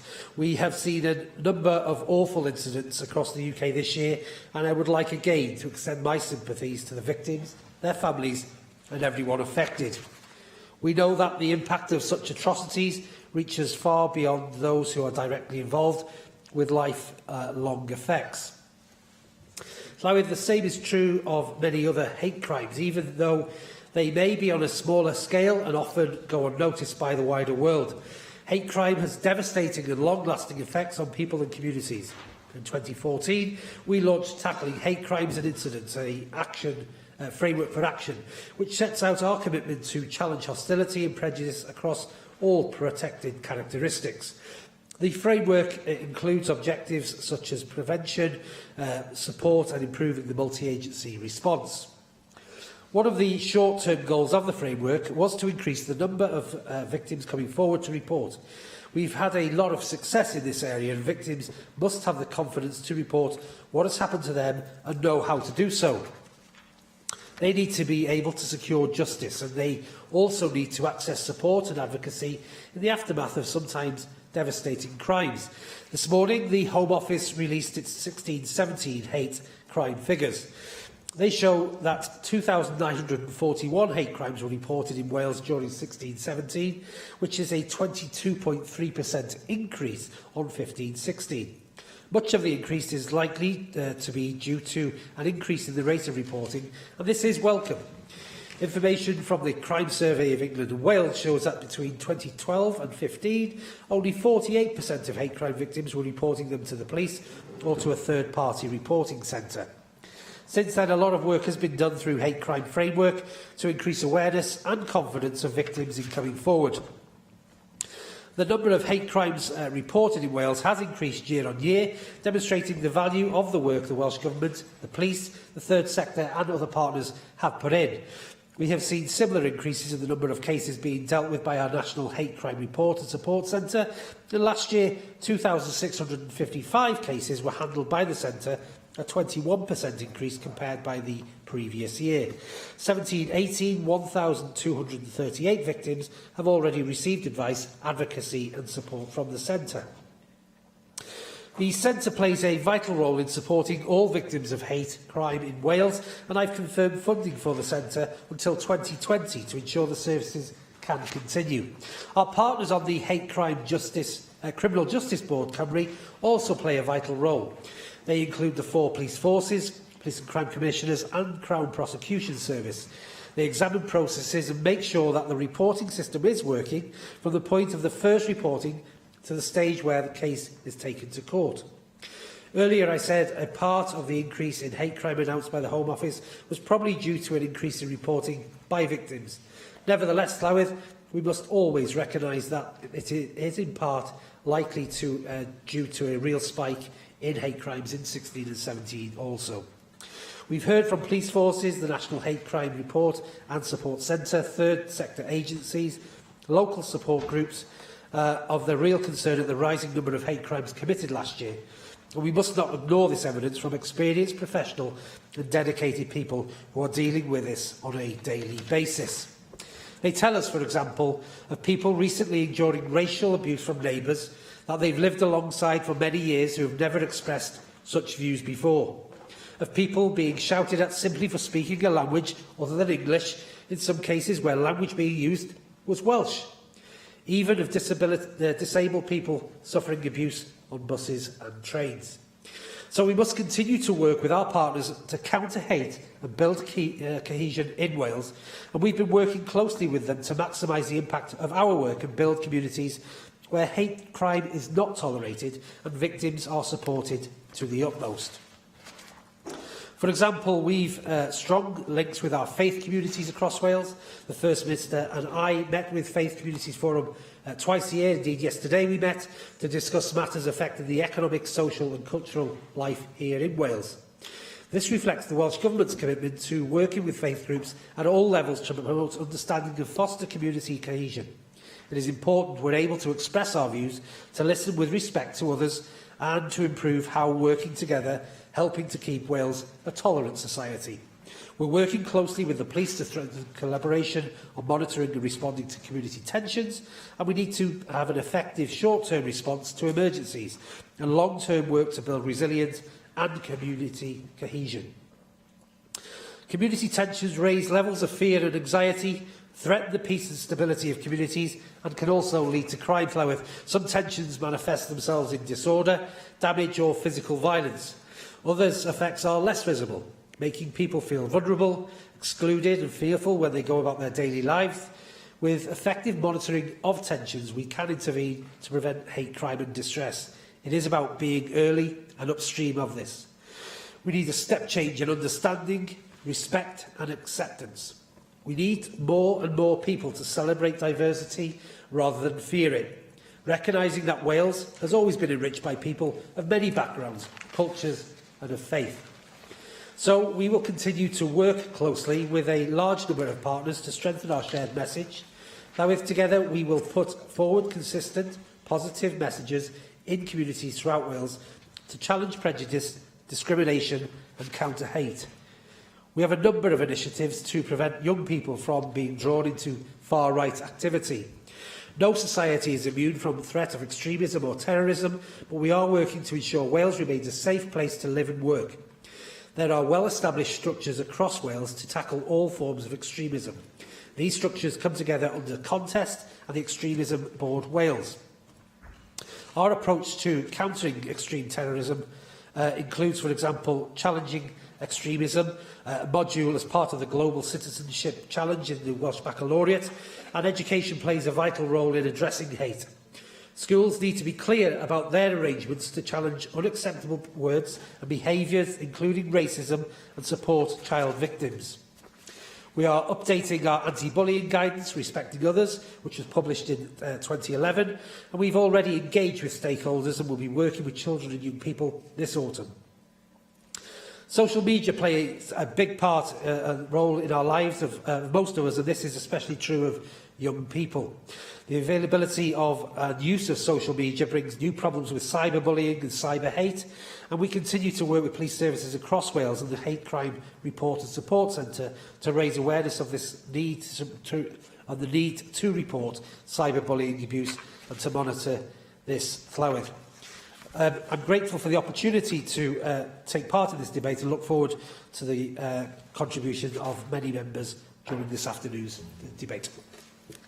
Rwyf wedi dethol yr 8 gwelliant i'r cynnig a galwaf ar Mark Isherwood i gynnig gwelliannau 1, 2, 3 a 4 a gyflwynwyd yn enw Paul Davies. Mark Isherwood. Diolch, Clywed. Well, in this National Hate Crime Awareness Week 2017, let us acknowledge that hate crime is defined as an offence perceived to be motivated by hostility or prejudice towards someone based on a personal characteristic. This Welsh Government debate calls on us to note the progress made in relation to the Welsh Government's 2014 Tackling Hate Crime Framework. The All Wales Hate Crime Research Project, on which this is based, said more needs to be done to increase the confidence of victims and witnesses to report hate incidents and to promote the view that reporting hate is the right thing to do. And it recommended that the Welsh Government should take the lead on ensuring accessible third-party reporting mechanisms being in place for victims who don't want to report directly to the police. Police recorded 2,528 hate crimes in 2014-15, up 18% annually, with more than 80% racially motivated. Although the annual crime survey for England and Wales suggested hate crime had fallen 28% over the previous 7 years. Overall, police recorded crimes in England and Wales in 2015-16 increased a further 19%, with 79% being race hate crimes. In July to September 2016, police recorded hate crime increased 52% in Dyfed-Powys to 35 incidents, 22% in North Wales to 56 incidents, 22% in Gwent to 77 incidents, and 10% in South Wales to 276 incidents. when police recorded hate crime figures in England and Wales published today show a further 29% rise in 2016-17, with Home Office statisticians saying this is thought to reflect both a genuine rise in hate crime and ongoing improvements in crime recording by the police. Last month, new research showed the number of lesbian, gay and bi people in Wales experiencing hate crime had jumped from 11% in 2013 to 20% this year. Any incident or crime perceived by the victim or any other person to be motivated because of a person's impairment or perceived impairment should be recorded as disability hate crime. Reported disability hate crimes across the UK are up 101% to 3,079 over 2 years, with reported crimes against disabled children up 150% to 450. And the Home Office has expressed concern that disability hate crime is still significantly underreported by victims. Although there's been a steady increase in the overall recording of hate crime, with more victims having the confidence to come forward and the police improving the way they identify and record hate crimes, I therefore move Amendment 1, noting that the charity Victim Support has said that more needs to be done to encourage victims to come forward. I move Amendment 2, welcoming the UK Government's consultation on the new Social Media Code of Practice provided for by the UK Digital Economy Act, that will ensure a joined-up approach to remove or address bullying, intimidating or humiliating online content, including trolling and abuse that is often disproportionately targeted at women. Although the Older People's Commissioner for Wales has warned that there is an increasing problem of older people being specifically targeted by criminals because of their age, there remains a gap in law that does not recognise this as hate crime. Action on elder abuse highlights research showing that over 99% of abusers who target older people are going unpunished. And their February 2017 poll shows that nearly 95% agree that the abuse of older people should be an aggravated offence like hate crimes on race, religion or disability. I therefore move Amendment 3, supporting calls for crimes committed against older people because of their age to be recognised as hate crimes. The Welsh Government's 2016-17 Progress Report refers to the Autistic Spectrum Disorder Strategic Action Plan, but it doesn't address hate crime against autistic adults, and the Learning with Autism programme for primary schools is not necessarily about tackling hate crime. Yes, it's rightly about raising awareness, but hate crime is not within it. I therefore move Amendment 4, calling on the Welsh Government to add hate crime to the refreshed autism strategy. We will be supporting Plaid Cymru's amendments, although it is essential that provision of more victim support officers must be delivered in partnership with victim support and local third sector services. Overall, and in conclusion, as the National Police Chiefs Council lead for hate crime states, we know that terrorist attacks and other national and global events have the potential to trigger short-term spikes in hate crime. But as terrorists seek to divide us, he said, it is more important than ever that we continue to stand united in the face of hostility and hatred. Thank you. Galwafar Bethan Jenkins I gynnig gwelliannau 5678 a 8 a gyflwynwyd yn enw Rhina Biorwerth. Diolch, and thank you for holding this debate on what's a really important topic, and one which I don't think that has enough attention in this National Assembly for Wales on a regular basis. I took some inspiration for some of the amendments from Race Equality First and from Ethnic Youth Support Team in Swansea. Those particular ideas were focusing on teacher training to deal with hate-related incidents, and interventions in school.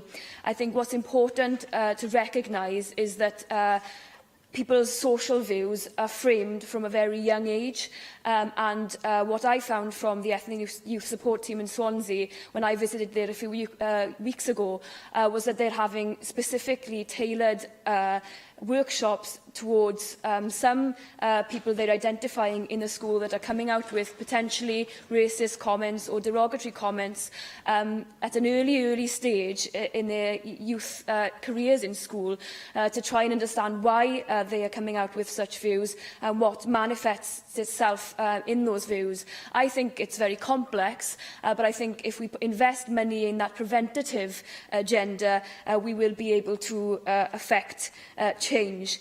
In that light, I have had evidence from the Ethnic Youth Support Team where they've said that they've read from the hate crime framework that the All Wales Anti-Bullying Framework will look at this preventative work, but they've told me that it's disbanded in 2016. So if the All Wales Anti-Bullying Framework is not in existence, or the group that's putting that in place is not currently in existence, who is doing that work on the front line? In relation to the victim support amendment, it was in recognition of the fact that there may be diverse groups across society that may inform victim support better as to the nuances and the complexities of the advice and the support needed to give to some victims. There may be charities that work specifically with the trauma induced by race-related hate crime. There may be organisations like Stonewall that may be able to give victim support more support in relation to that type of hate crime. And I think that is the thrust of what I've tried to say there, that victim support in and of itself is working well, but needs more cross-cutting endorsement and support by the charity sector.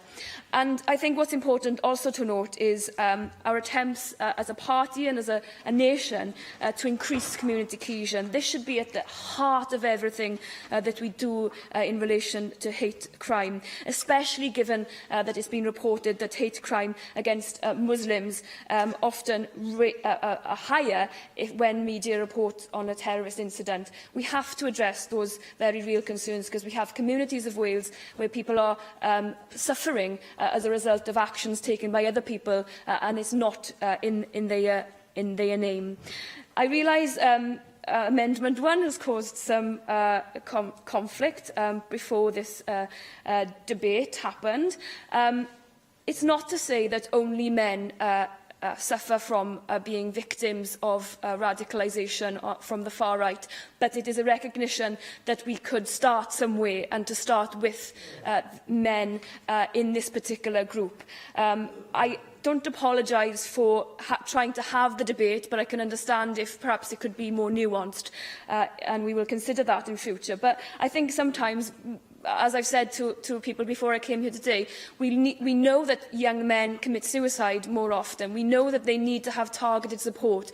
And we know that young men are becoming radicalised by the far right online, social media. We only need to look at Breitbart, who don't openly advocate violence, but the culture of grievance they play repeatedly with certain white men needs discussion, as many of the talking points have become mainstream. This could be a whole debate on its own about potential problems with mental health, potential problems, potentially how men feel that their role in society has changed. They've been told that they should be the main bread earner, but it winds up that they're not, and how they feel then where they fit in society doesn't work anymore. There's been numerous studies into why ethnic or Asian men have been radicalised towards the Islamic State. And so why not have the conversation openly here in our National Assembly about why certain sectors of our society are going online, abusing women, finding it easy to justify that because they don't believe in this PC agenda anymore? Why is that acceptable? Why should we accept that as a form of open debate? That has to be questioned, surely. So I would like to potentially bring more debates of this nature and have it in a constructive manner, so that we can help our citizens understand one another. Maybe we come from a position of privilege here in the National Assembly, so we don't understand all of the nuances of why things happen, but we have to try and work together more positively as a society. Hannah Blythen. Diolch, Clywyd. Figures today show that hate crime has risen by 29%, and I believe that is a record rise in England and Wales. And I'm sure that the vast majority of fair-minded people in this chamber, in our communities and our country, will agree that this is unacceptable. All of us here have a duty to speak up, stand up and take action to challenge and combat prejudice and hate wherever and to whom it rears its ugly head. I've spoken previously in this place on this same issue, and I've made clear that there can be no hierarchy of hate. However, today I'd like to focus my contribution on bullying and particularly the rise of online abuse. Results from a Stonewall survey in August 2017 showed that 1 in 10 LGBT people have experienced homophobic, biphobic or transphobic abuse or behaviour online directed towards them personally. And this number increases to 1 in 4 trans people that have experienced transphobic abuse or behaviour. And half of all LGBT people have witnessed homophobic, biphobic and transphobic abuse or behaviour online that was not directed towards them in the last month. I'm sure members in here will be aware that there's something about social media that seems to make people think that they can say and do whatever they want without fear or thought for the implications. And I just want to bring it home a little bit to illustrate a bit closer to home to members here. I recall in February last year we had an individual members debate to mark LGBT History Month, and as part of that I did some media work around it, and one of the headlines on BBC Politics Online, they ran with Hannah Blythin, "I'm proud to be one of the first openly gay AMs." And whilst the people responding couldn't quite manage to find me to tweet at me, they did, just to give you some things I can repeat in the chamber of what they tweeted back.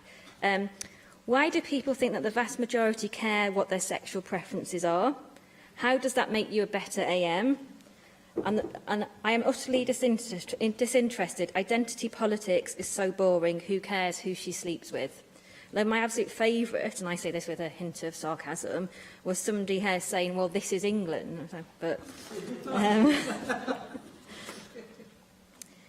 the reason why I highlight these cases is because I think it's, I put myself up there in public life and I've made a decision to be open about who I am because I think visibility is important. But I think we also have a responsibility to call out these things, because when what is banter and humour to one person can have hurt and have consequences to another.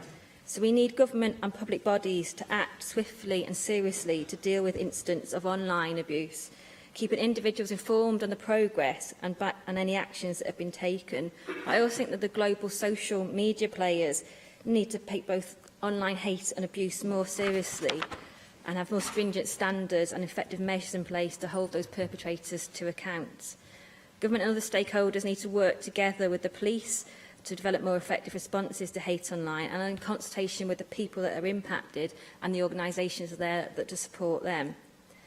I think we all need to get tougher on allowing this space for hate to fester and flourish online. We cannot allow the continuation of an area that is allowed to incubate and to also amplify hate, because that online vacuum can then become a platform for people to take those to go offline and create and perpetrate acts of hate. On that, I'm sure I'm not alone in being troubled that we are becoming less tolerant of others, with a definite shift downwards in the tone and terms of debate. And I have to say, this is not about political correctness. It's about basic respect and consideration of one another as fellow human beings.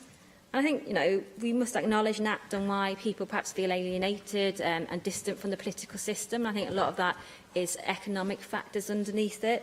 But I don't think we shouldn't be clear. That does not mean we should sink to the lowest common denominator and allow that as an excuse to scapegoat and hit out at the most vulnerable in our society, pitching communities and groups against one another.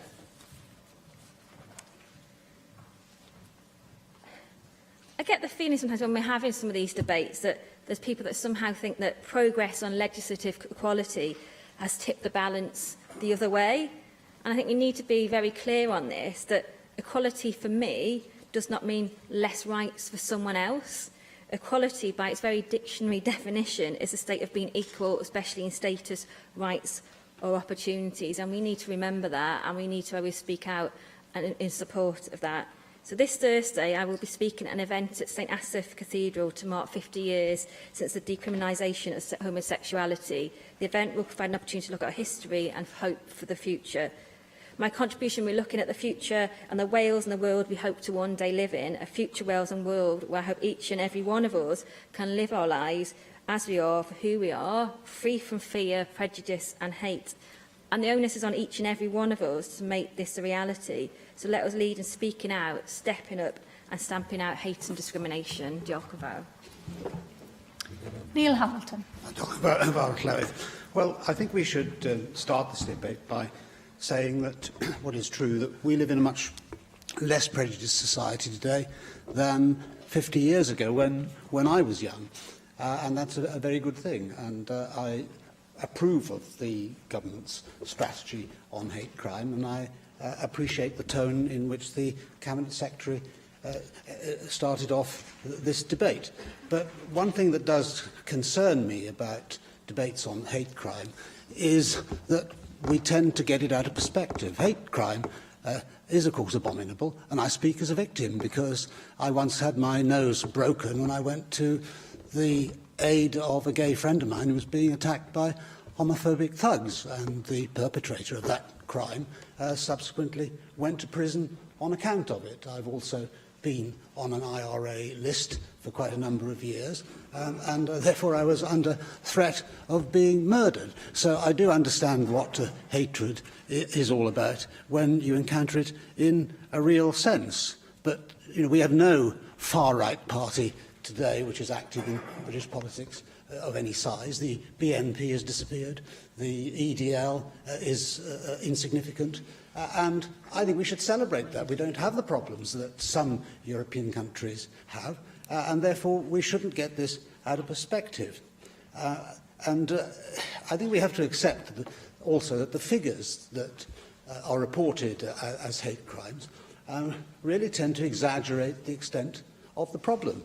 Mark Isherwood referred in the course of his speech to the fact that it's the perception of the victim which matters, not the actual reality necessarily. And the definition in the Home Office Operation of Guidance, which is accepted by police forces in Wales, is that for recording purposes, the perception of the victim or any other person is the defining factor in determining whether an incident is a hate incident. So even a third party can report a hate crime as such, and it will instantly be logged by the police as a hate crime, even in cases where the victim himself or herself may not have wished it to be so. And there's an actual example in the police operational guidance, actually, which is, I think, quite instructive.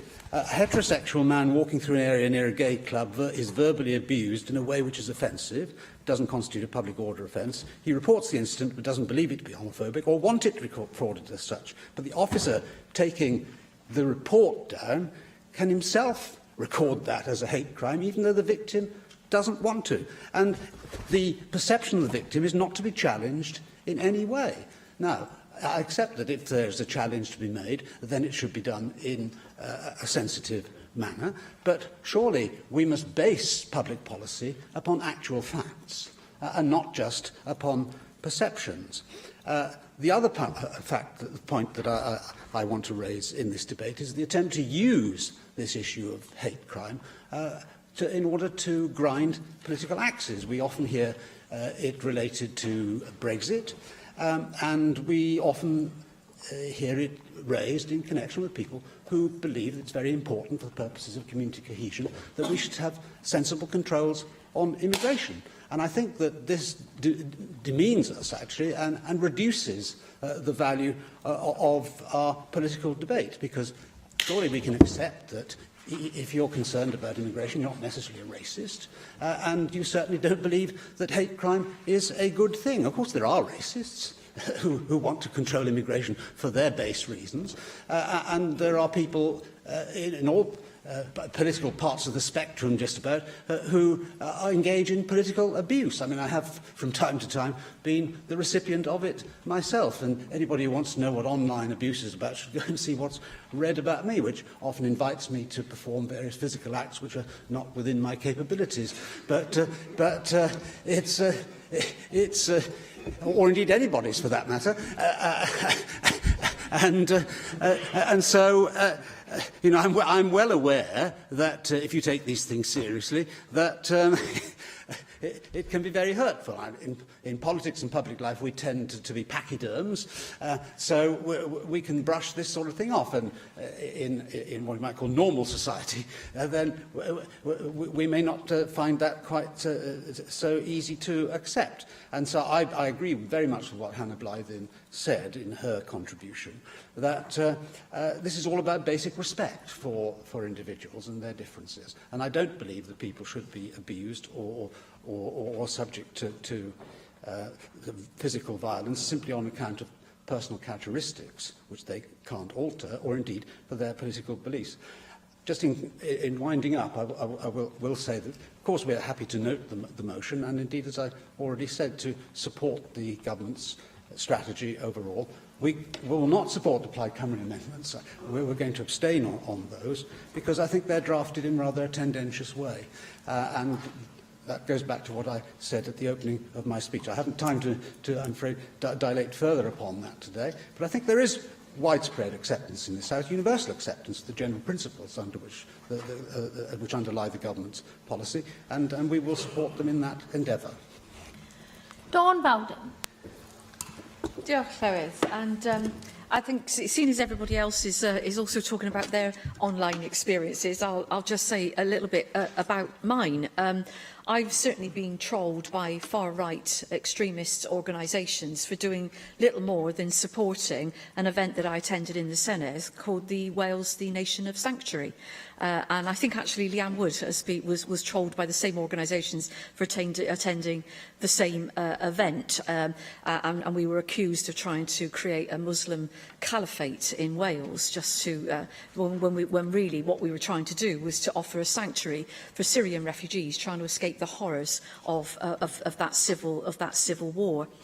But in debating this important issue of tackling hate crime, I'd like to take the opportunity to highlight the work of organisations like Show Racism, The Red Card, and ask that this Friday, the 20th of October, we all support the Wear Red Day 2017. And that will certainly give me an excuse to get into my favourite colour, both in terms of my politics and my football team, so I should be wearing red on Friday. But on a serious note, Wear Red Day is a practical and visible way that we can all show our support for the work of Show Racism, The Red Card, and to promote their valuable work in helping to promote equality and in tackling hate crime in our communities. And those of us who follow football will recall the unhealthy culture on the terraces in the 70s and 80s, and the blatant racism, the outrageous chanting aimed at black footballers, the football grounds being used as a recruiting agent for the far right. And since those dark days, there's clear that a lot of work has been done to move things on and tackle that side of football, but there's still a huge amount of work still to do.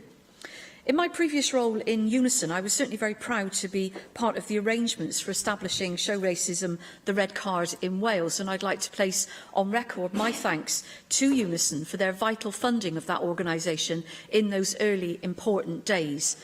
And as a result, we now have the benefit of an organisation that's built a great reputation for promoting positive messages through the production of educational resources, developing activities to encourage people, particularly young people, to challenge racism, and in challenging racism in football and other sports.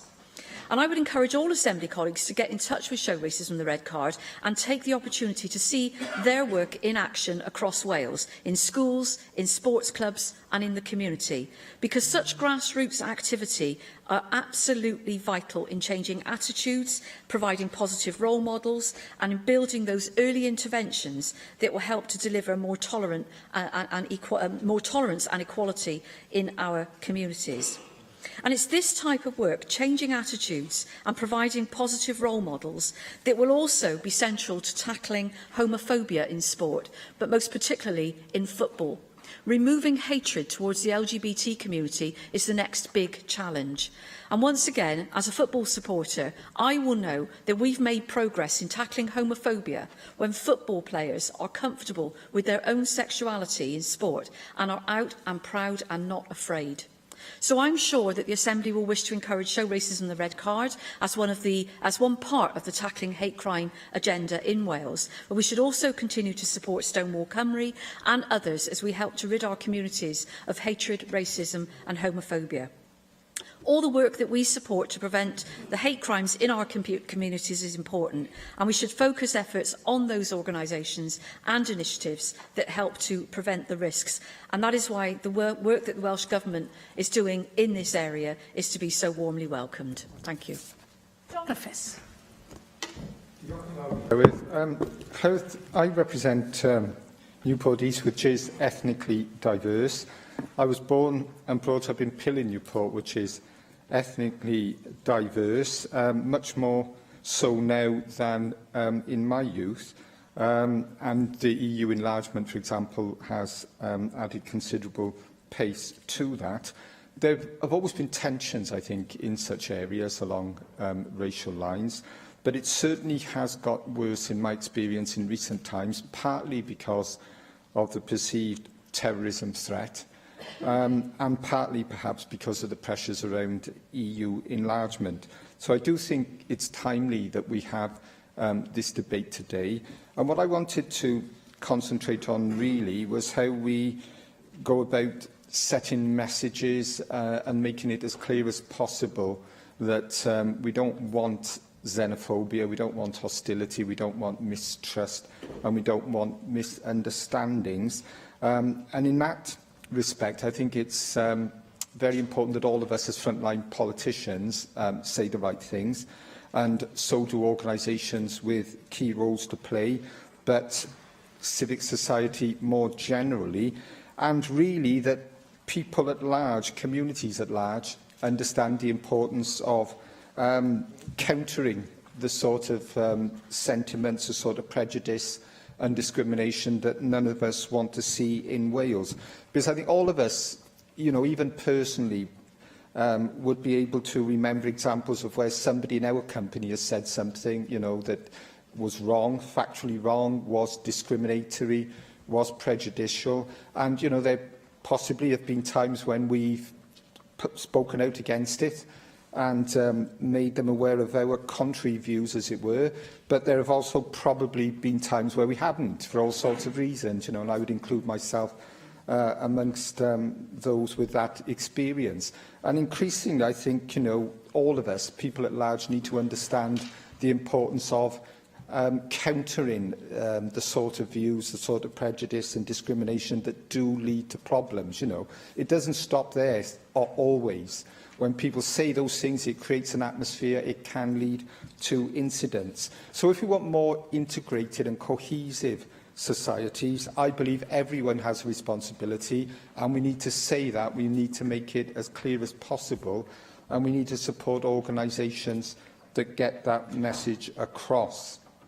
So, as well as having the Welsh Government's framework for action, you know, the delivery plan, the reporting call centre, you know, various groupings and infrastructure, it's more important. I think it's also important that it goes beyond that and it percolates down to all levels of our communities. And I think that, you know, there has to be a strong effort to get this bottom-up approach to making clear what's considered acceptable and what isn't. And as part of that effort, Llywydd, I would like to highlight an event that I attended last Saturday, which was reaching out to younger people particularly. It took place in Newport City Centre. It was the Crush Hate Crime Festival.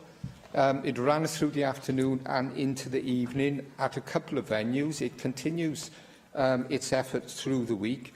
And it was about using music, live theatre performance, and indeed speeches. I spoke there. I know that Stefan Lewis did. I know that other politicians did, and academics. It ran through the day.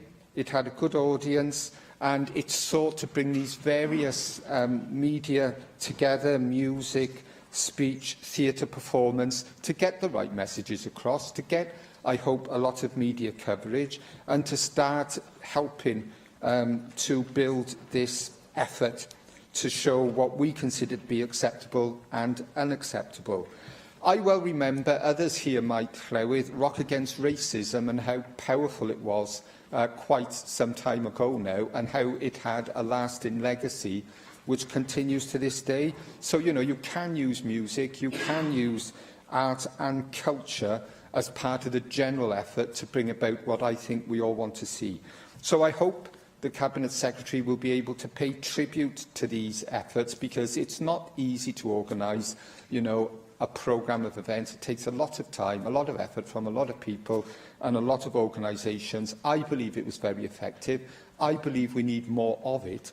And in years to come, Newport will build on what took place last Saturday and what will take place through this week to increase that effort and, I hope, increase its efficacy. Galw ar ysgrifennydd y Cabinet dros gymunedau phlant I ymateb i'r ddadl. Thank you, Flower. A really useful discussion we've had and debate within this chamber with many members contributing today. Can I pick up on some of the amendments and then some of the comments that have been made first? Turning to the amendments, we'll be supporting all amendments other than 4, 6 and 7. Amendment 4, the Government opposes the amendment on the basis we consider tackling hate crime framework to be the appropriate place for the policy of all forms of hate crime, but will ensure that close links are maintained between action on autism and on hate crime. And I listened very carefully to the contribution Mark Isherwood made. I just think it's where it lands rather than what the principle of this is. Amendment 6, the Government opposes this amendment in regards to new funding for victim support. We began new funding in April, and there's been no additional budget available at present to increase the number of victim support officers, but I pay tribute to the work that they do, and we will keep this situation under close review, and budget allowing, then we'll consider that carefully. Amendment 7, the Government opposes this amendment also in Wales, only because, we don't agree with the principle, but what we are already doing in Wales, the qualified teacher status already requires teachers to challenge stereotype views, bullying and harassment following relevant policies and procedures. So therefore, we already believe there is a duty in place. So now, with many members made a reference to their own personal experiences, Hannah Blythen brought a very real experience to the Chamber of her online trolling and exposure to individuals who think it's okay to say it online. It's not as harmful, but it certainly is. And I'm grateful for the member standing up and calling out, as she says, and Dawn Bound and the campaign around Show Racism the Red Card, which is on Friday, as the member says. So please wear red, whatever political persuasion you may be. You'll be allowed to wear red on Friday, supporting this great campaign that has certainly put Wales on the map and tackles the issues head on. John Griffiths mentioned his vision and views around where he grew up in Pill. I've visited Pill on several occasions, visiting that community, and what a fantastic young school they have there. With I think the local primary school has around 20 languages or 20 languages and cultures within the school setting. It's an amazing opportunity for children to integrate with each other, and shows actually a shining light in Pill about what can be done when people come together. So I also congratulate the Crush Hate Crime and the Rock Against Racism programme that the member talked about. I'm sorry I wasn't able to make it, but I'm sure it should flourish in the future. And actually, the community of Newport and many others as well should be congratulated on their way that they go around to create community cohesion within their very diverse community that the member represents as well. Neil Hamilton raised some issues. He started his debate with from when he was younger, and he said there was less prejudice. What I hope he didn't mean by saying less prejudice then, make it that there's acceptable prejudice now. Because what I do see, and the member alluded to saying that there is no far-right extreme parties of any number in the UK now, I probably disagree with him, because actually we see that on a regular basis, on a daily basis, where individuals, groups of individuals, have far-right extreme views, and we must stop that now. In fact, his party paraded refugees on a poster on the side of a bus, which, if they were white British people, they would have had the same impact, Neil. So I think we have to learn by our mistakes and accept the fact that sometimes we get things wrong, and sometimes we should apologise to the people of Wales and the people of the UK. I will give way to the member, yes. I thank the Cabinet Secretary for giving way. We could all trade stories of this kind. We know all about some of the anti-Jewish things which have been said by members of the Labour Party, and there is prejudice in all parties, and I don't ask me to defend that post. I had nothing to do with it, it certainly does not represent the kind of approach which UKIP wants to bring to the immigration debate. Well, that may be the case now, but I must say that wasn't the debate that was created during the Brexit programme that we all followed, and particularly around the judging people by the colour of the person's skin, or the language is certainly not appropriate in terms of moving forward. Llywydd, it is important to emphasise that there are differences of views in this chamber, but this will not undermine the cross-party consensus on the need to tackle hate crime. Can I finish the debate by pointing out that this year marks the 80th anniversary of Pastor Niemöller's imprisonment by the Nazis, and I'd like to remind members of his historic call for people to stand together against bigotry, intolerance, oppression and hatred, and his words were and are as powerful today as they were then. First, they came for the socialists, and I did not speak out because I was not a socialist. Then they came for the trade unionists, and I did not speak out because I'm not a trade unionist. Then they came for the Jews, and I did not speak out because I was not a Jew. Then they came for me, and there was no one left to speak for me. Llywydd, failure to confront hate crime will threaten all of us in the end. Abuse or discrimination against people because of their race, faith, nationality, age, disability, sexuality, gender or gender identity is wrong. Nobody should think that they have the licence to abuse people. We continue to tackle behaviour head-on. Nobody should suffer hostility, bullying or prejudice. By our votes today, Llywydd, we can take a clear stand on defining issues of our time. I hope all members, having voted on the amendments, will be able to support this motion today. Diolch. Cwestiwn yw a ddylid derbyn gwelliant 1. A oes unrhyw aelod yn gwrthwynebu? Felly derbynnu'r gwelliant 1. Y cwestiwn felly yw a ddylid derbyn gwelliant 2. A oes unrhyw aelod yn gwrthwynebu? Felly derbynnu'r gwelliant 2. Y cwestiwn yw a ddylid derbyn gwelliant 3. A oes unrhyw aelod yn gwrthwynebu? Felly derbynnu'r gwelliant 3. Y cwestiwn yw a ddylid derbyn gwelliant 4. A oes unrhyw aelod yn gwrthwynebu? Felly gohiriaf y bleidlais ar yr eitem yma tan y cyfnod pleidleisio. Yr eitem nesaf felly yw'r ddadl ar yr economi gylchol, a dwi'n galw ar ysgrifennydd Cabinet dros yr amgylchedd y materion gwledig i wneud y cynnig Lesley Griffiths. Diolch Llywydd. Wales at 64% has the highest municipal recycling rate in the United Kingdom. We are a long way ahead of the other UK nations and within a few percentage points of the best in the world. We've made great advances in sustainable waste management and must use this as a springboard for further development of the circular economy in Wales. A circular economy is one where materials can be productively used again and again, creating added value and associated multiple benefits. Recent studies by the Ellen MacArthur Foundation, WRAP and the Green Alliance have identified potential savings and income of more than £2 billion each year to the Welsh economy and up to 30,000 new jobs through the development of a more circular economy.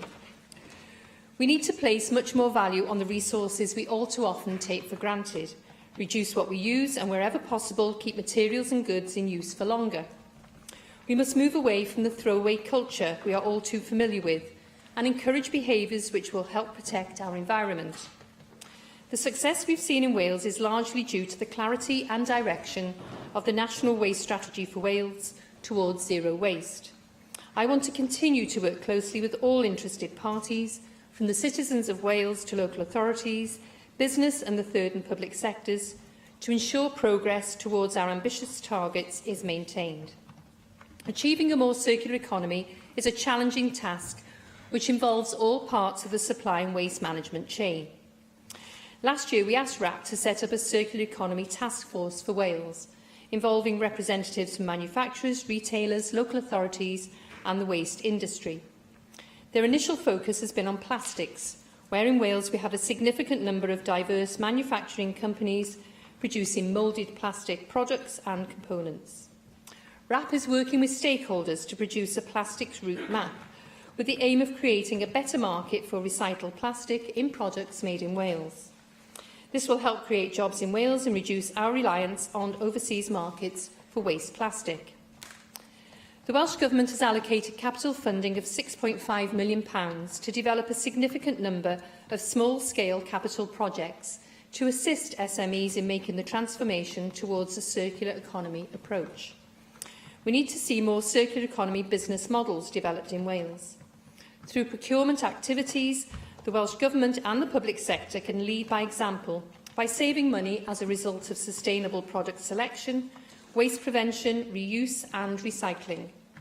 The Welsh Government is working with public sector bodies to drive cost-effective, sustainable outcomes in Welsh businesses in the public sector supply chain, so they can develop more sustainable products and services, using resources more efficiently, including products using high recycled content designed for reuse, ease of repair, disassembly and recycling. An excellent example of the power of the public sector procurement can be seen in the case study produced by RAP Cymru on the use of remanufactured furniture by Public Health Wales when they moved to a single central office in Cardiff. All of over 2,000 items of furniture were either reused or remanufactured using a third sector organisation, yielding significant social benefits as well as environmental ones.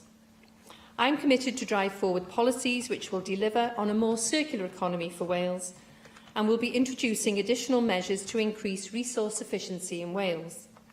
We are developing a route map for a more resource-efficient economy, building on our success in recycling and reducing the environmental impacts of production and consumption. This will be published for consultation in July 2018. I am committed to a range of ideas, including proposals for legislation, setting higher recycling targets and setting new reduction targets. As part of the route map, I intend to consult on an 80% municipal waste recycling target for 2030 and a 50% food waste reduction target by 2025. Data shows us, despite our excellent recycling rate, there is still, on average, as much as half of the residual black bag waste put out by householders, which is easily recyclable. This consists of the commonly recycled materials such as glass, paper, cardboard, metal cans, plastic and food waste. An 80% recycling rate should be achievable, providing everyone plays their full part in recycling. I'm sure all of us would agree the amount of food wasted is unacceptable. Wasted food is also applying unnecessary pressures on our environment and on our limited natural resources. We must redouble our efforts and play our full part in challenging food waste, building on the Love Food, Hate Waste campaign and working more through the food supply chain through the Courtauld 2025 agreement. Unfortunately, there is still a great deal of packaging which is difficult or impossible to recycle. Packaging is also a major component of the litter which blights our public spaces, land, coasts and seas. I've commissioned an extended producer responsibility study on food and drink packaging to look at measures to prevent waste, increase recycling and reduce litter on the ground and in our seas. It will investigate how producers and retailers may share more evenly the financial burdens of managing waste. A review of deposit return schemes will also be included in the study. As part of the budget settlement, we have announced funding to support pilots to test the feasibility of deposit schemes for recycling. This will help inform the evidence based on extended producer responsibility.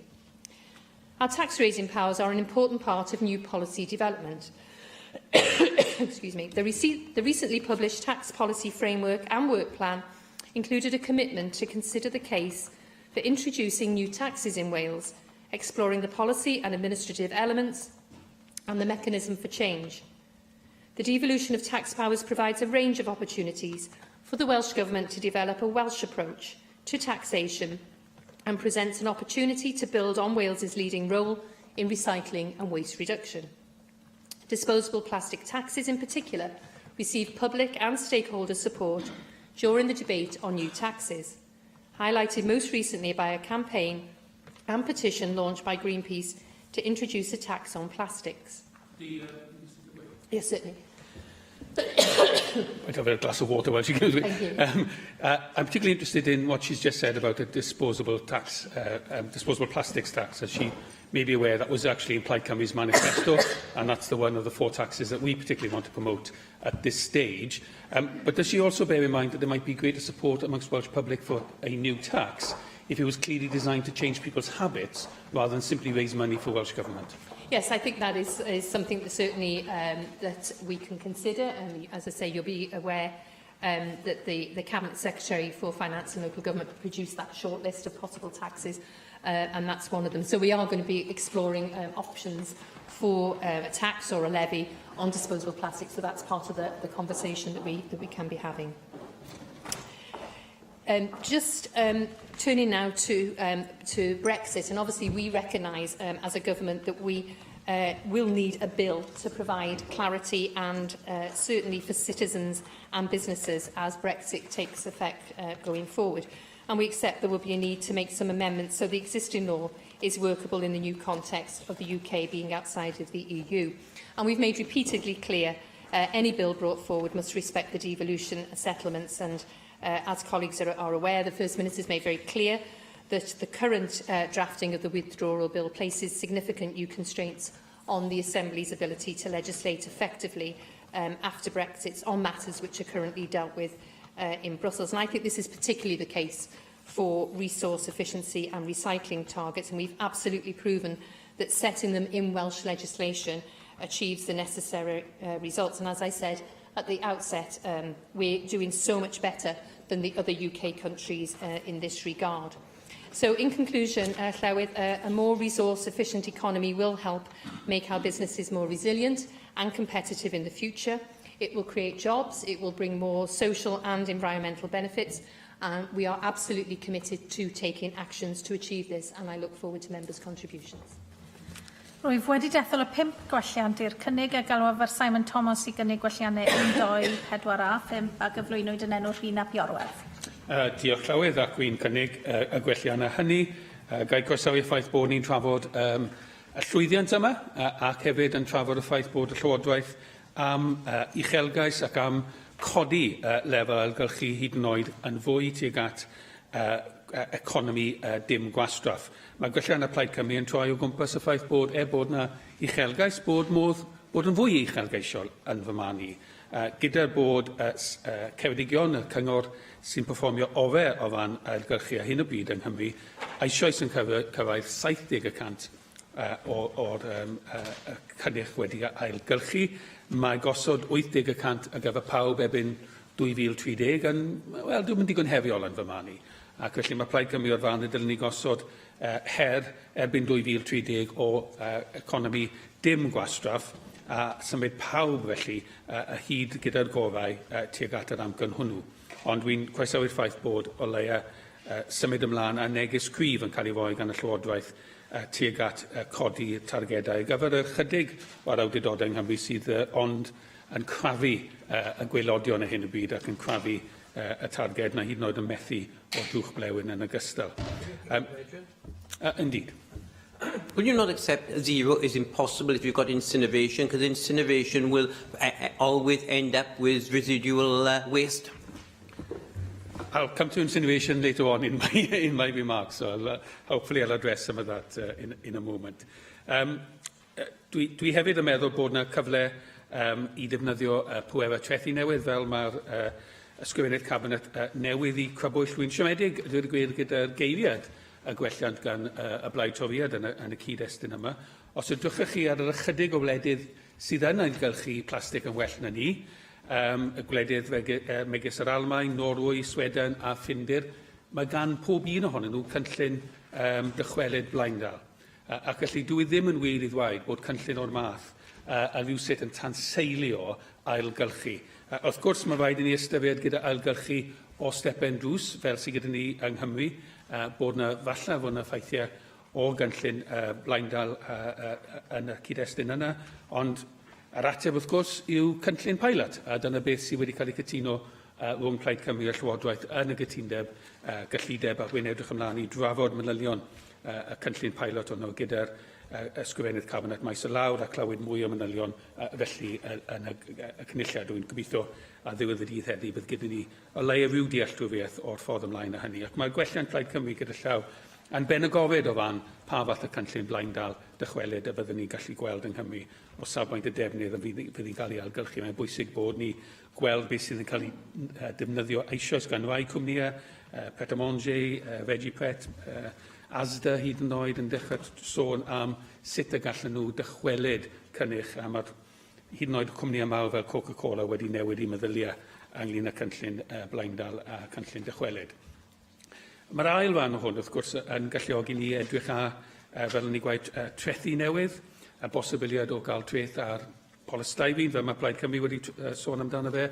Mae'n mynd nôl, rhyw gyffwrdd ar y pwynt oedd Mike Hedges newydd i wneud, bod yna rhyw defnydd sydd ddim modd i algylchu, sydd yn y pen draw naill ai yn mynd i tilenwi neu yn cael ei llosgi. Ac yr ateb fyna, wrth gwrs, yw ceisio cael defnydd gwell o defnydd yna, neu hyd yn oed ceisio gwrthio defnydd yna allan o'r cadwyn fwyd yn benodol gan defnyddio dulliau trethiannol. Felly dwi'n gweld bod y bosibiliad o dreth sydd wedi cael ei crybwyll fel un o'r 4 posib gan y Llywodraeth, dreth a blastig, yn rhywbeth y byddwn ni yn Plaid Cymru am gefnogi ar hyn o bryd. A dyna ein dewis dreth ni i fod yn gwbl glir wrth fai yn y siambr yma. A feswm am hynny, wrth gwrs, bod e yn y manifesto ni, bod ni wedi bod yn gwneud gwaith yna fe. Mod i wedi gwneud cynnig deddfwriaethol ond rhyw 5 mis yn ôl yn y Senedd hon a cael cefnogaeth i'r cysyniad o'r ffordd yma o weithio yn ogystal. Gan fod dreth o'r fath yn perswadio pobl naill ai i defnyddio llai o blastig, neu, wrth gwrs, drwy gosod pris a blastig na ellai algylchu, mae'n perswadio cwmnïau i busoddi mewn defnyddiadau compostadwy neu defnyddio amgen sy'n gallu cael ei algylchu. Ac drwy hynny, i ni yn torri lawr yn y faint o blastig sydd yn ymgylchedd ni. Ac mae'n arswydus gan fod archwiliad gan swyddfa Llywodraeth y Dain Ysgrifenol a Wyddoniaeth ei hunan wedi canfod bod tua 70% o'r holl wastraff sydd yn y môr bellach wedi cael ei wneud o blastig. I did promise to briefly touch on incineration, which I'll do in conclusion. There is a role for incineration in terms of agricultural, forestry biomass, for energy purposes and so forth. But Plaid Cymru is very clear that large-scale incineration of waste is actually against the principles of a circular economy. And in that regard, I hope that the Government bears in mind developments such as the Barry incinerator and really works against such proposals and in favour of a genuine circular economy. Canolfan David Melding i gynnig gwelliant 3 a gyflwynwyd yn enw Paul Davies. David Melding. Diolch yn fawr, Llywydd, and I'm pleased to move Amendment 3 in the name of Paul Davies. It is a notable feat that Wales is a leading nation in global efforts to increase recycling rates. And this is a credit to the work and determination of the Welsh Government, the National Assembly, and also the local councils, and indeed people across Wales who have enthusiastically responded to this challenge. I also welcome point 2 of this motion in regards to the environmental benefits that a circular economy can bring to Wales. This is a concept that we support. I think it's unanswerable if we want to meet these ambitious targets, as mentioned in the motion. It's crucial that we should maximise the value of our resources beyond the life of a product. And I'm glad that the circular economy aspect has been emphasised today, because the Welsh Conservatives feel strongly about this, and indeed it's been previously championed by my colleague Darren Miller in a previous debate on waste and recycling in March. I would like to run through the amendments, because they're all fairly policy heavy and I think deserve a response. We'll be supporting Amendment 1 of the motion and offer our congratulations to Ceredigion Council, who are leading the way as the best performing council in Wales. I think it's only fair that we commend the efforts of local authorities. We often criticise them, so if we're calling them out when we think their performance is poor, I think we should then commend when they are exhibiting excellence. I'm glad that in my region, South Wales Central, that 2 of the 3 local authorities are performing above the average, and I'm disappointed the third, Cardiff, is a little below the average, and I will be taking that matter up with them to see what they're going to do to raise their performance. Unfortunately, Presiding Officer, Amendment 2 is not so straightforward, and for that reason we will abstain on this particular amendment. Whilst I think it's bold and ambitious, I do believe that it may be a little impractical, if that's not an impolite way of putting it. When the government announced their target for reducing food waste by 50% by 2025, there was agreement across the majority of stakeholders and across the majority of political parties here that this was extremely ambitious. To offer some comparisons, the EU recently agreed to halve food waste by 2030. I understand the USA has a similar goal. Additionally, Scotland, which led the way in the UK in introducing a food waste target, actually set it at 33% reduction by 2025. So we are heading for a more ambitious target as it is. So I'm not sure that it is going to be achievable, and therefore is an appropriate thing to set to establish now. We will be supporting Amendment 4 as it echoes our own amendment. I fear Simon thought I was damning the concept with faint praise. I'm not at all. I think you know, some form of deposit scheme is required. You know, the reason I phrased it as I did is that there's actually a consultation going on, and whilst we've suddenly now had this pilot pop up as a result of your obviously great negotiating skills with the budget, I mean, it kind of has disturbed the policy environment a little bit. But again, you know, if that moves things on, then you know, maybe that's to the good. After all, in supporting Amendment 4, we don't commend in any way the budget deals that have gone on. I have no idea what the trade-offs have been, and so I'm not going to get involved in any of that. We will be opposing Amendment 5, really because whilst we accept, you know, the need to reduce non-reusable and non-recyclable plastics, and in any significant waste reduction strategy that is needed, I'm not sure tax is the best way. There are all sorts of practicalities. Now, this is not me just being awkward. I think banning some products is frankly a more coherent approach. Now, it may take a UK approach post-Brexit to do that, but you know, some materials are, you know, not really in our interest now in terms of their use in the food industry, particularly the takeaway food industry. But I think the problem with the tax is that it has to be quite high to be effective, and if it's fairly slight, given the convenience of polystyrene, I'm not sure it would put off customers, and so you know, for that reason, I'm not sure it would be effective. There are also problems that polystyrene is technically recyclable. So the definitions that you need in some of these things, I think, needs a lot of attention as well. So for that reason, we're not going to support it. I don't have time to elaborate our enthusiasm for a deposit scheme, but we will be very interested in what's happening now with consultation. Perhaps the Minister is going to be able to say something about that in the wind-up, and also how the pilot scheme is going to be conducted. I'd appreciate if she give more details or write to me on that. Again, you know, if it's a robust and useful way forward, then, you know, we will be happy to see that. But I mean, at the minute, it kind of has popped out of the thin air when there was a general consultation going on anyway. However, I want to end on an enthusiastic note and say there's been real progress here. It's nice to see Wales as a leader in some areas, and I think as a responsible opposition we should acknowledge good practice where we see it. Jenny Rathbone. Well, I'm delighted to see the pilot of the bottle deposit scheme in this year's budget, and I think that's completely excellent, enabling us to understand the number of miles that may need to be travelled to get the containers back to the factory, and to understand the process to make sure that it really is sustainable.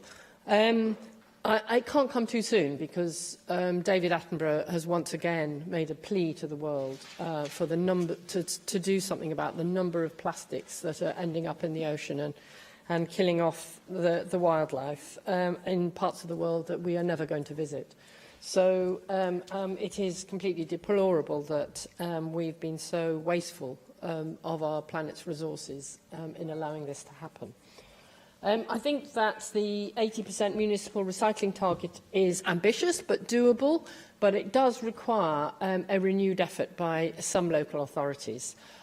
Cardiff, for example, my own local authority, is bouncing on the bottom at 58%, and that isn't good enough.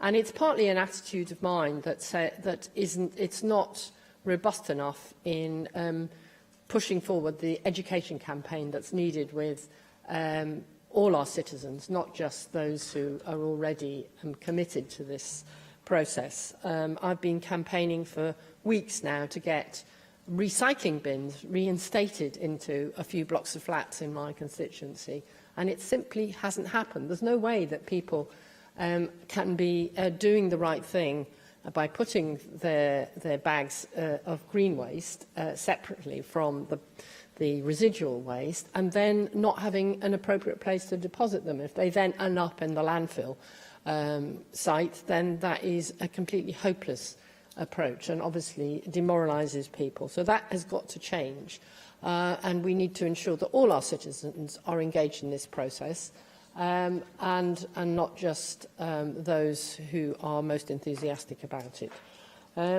Similarly, we simply can't justify throwing away a third of all the food produced in this country. It's completely grotesque in a world where many, many people are going hungry, both in this country and in other parts of the world. This is absolutely not a sustainable or responsible practice, and so we all need to do our bit to ensure that we are not ordering more than we need, that we are using the food that we've got in our fridges, and if not, we need to be giving it, ensuring that we're giving it away to people who can use it more effectively than we can. So I think the targets are great, but I think that there's no room for complacency, and we need to ensure that all citizens are engaged in this process.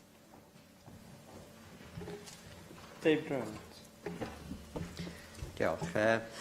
UKIP fully supports and applauds the Welsh Government's strategies on recycling in Wales and acknowledges the outstanding progress made so far. There is, of course, more to do if we are to achieve the ambitious targets set for the next few years.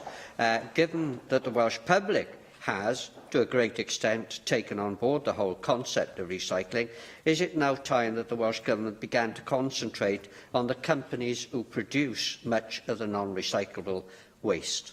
Blister packs and cellophane packaging being some of the biggest culprits.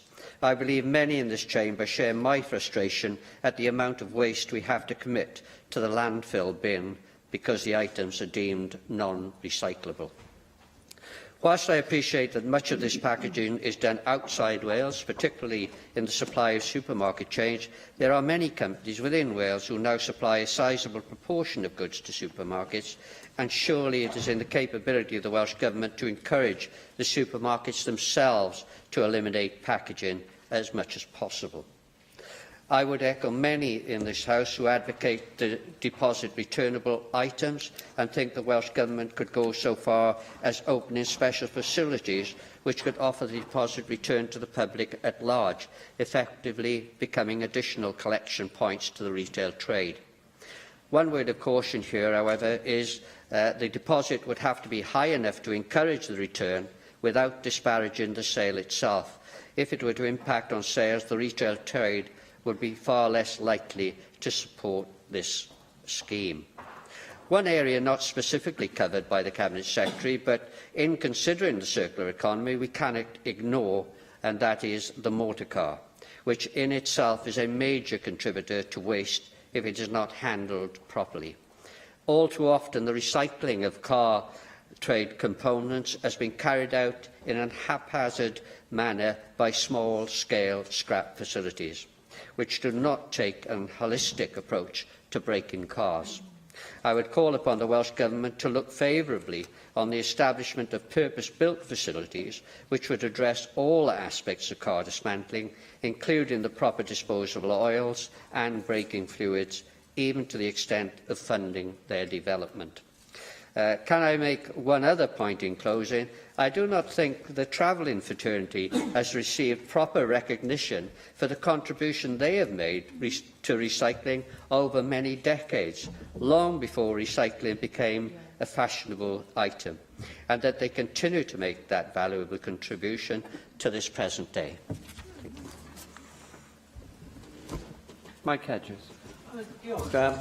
In the second half of the 20th century, we became a throwaway society. My grandmother, who was born in the 19th century, lived with an unemployed husband during the 1930s, was often horrified by the general wastefulness of society at that time. Items that were working and had nothing wrong with them, often thrown away and taken to landfill because they had been replaced. Sometimes something would go out of fashion and be sent by the refuse collection service to the local landfill site. Not that there was anything wrong with it, just no longer fashionable. It can be identified at the time the refuse collection service stopped being called the ash carts because they used to collect ash from coal fires and started dealing with large quantities of refuse. I also remember deposits being charged on pop bottles. It's amazing how a few pennies can affect behaviour. The plastic bag levy. It might only be 5p, but it had a massive effect on behaviour. No longer do you see plastic bags blowing in large numbers across parks and sports pitches. And I believe that a return to deposit on bottles will have exactly the same effect on recycling. Wales has made huge strides in recycling over recent years. It is the leading UK nation in terms of municipal recycling. Thank you, local authorities. Currently third in the world. More, however, can be done. First, I'm going to talk to metals. All metals should be and can be recycled. I am sure that, however, the metals, including gold and rare earths, are finding their way into landfill in Wales. Rapid technology change, low initial cost. Please. Oh, thank you, Mike. I'm sure you'd agree with me, wouldn't you, that I'm very concerned about the return of mobility equipment when people have had operations in hospital. I know of 2 patients recently where when they phoned up to say, can we return our equipment? No, they're no use to us now. We can't reuse them. Just take them to your local tip. I find that a complete and utter waste of money. I've raised it with the Cabinet Secretary, with the local authority, and I don't know if you can help in some way, but we're talking about wheelchairs, hundreds and hundreds of pounds worth of equipment that are finding its way to landfill.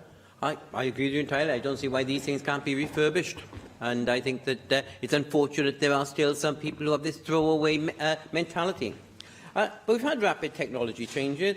The mobile phone, that's interrupted this session on several occasions this afternoon. That contains gold, heavy metals. In fact, 70% of the heavy metals in landfill come from discarded electronics. While it only makes up 2% of America's landfill, I assume Britain will not be dissimilar. The value of precious metals inside a mobile phone are worth about 75 cents in America, which means about £1 here, going on for £1 here, and they cost there's about 18 cents to take them out. There's a huge saving in doing it, but far too many electronic devices end up being put into landfill. In looking in mobile phones, there's gold, there's rare earth metals, and yet they are still being thrown away without being recycled. No metal or product, including metal, should ever be thrown away. We have a finite amount of metal in the Earth's crust. The more we recycle, the less we need to extract, the less damage to the environment. I think we're likely in the future to see the mining of old refuse tips to access metals and other items previously discarded. Turning to food, in a world where many are going hungry, in a country where people are having to go to food banks, where children were going hungry during my constituency during the summer, if it had not been for the action of Faith and Families and Caroline Harris MP in providing meals, we are still throwing food away. The supermarkets, of course, must take some of the blame for food waste.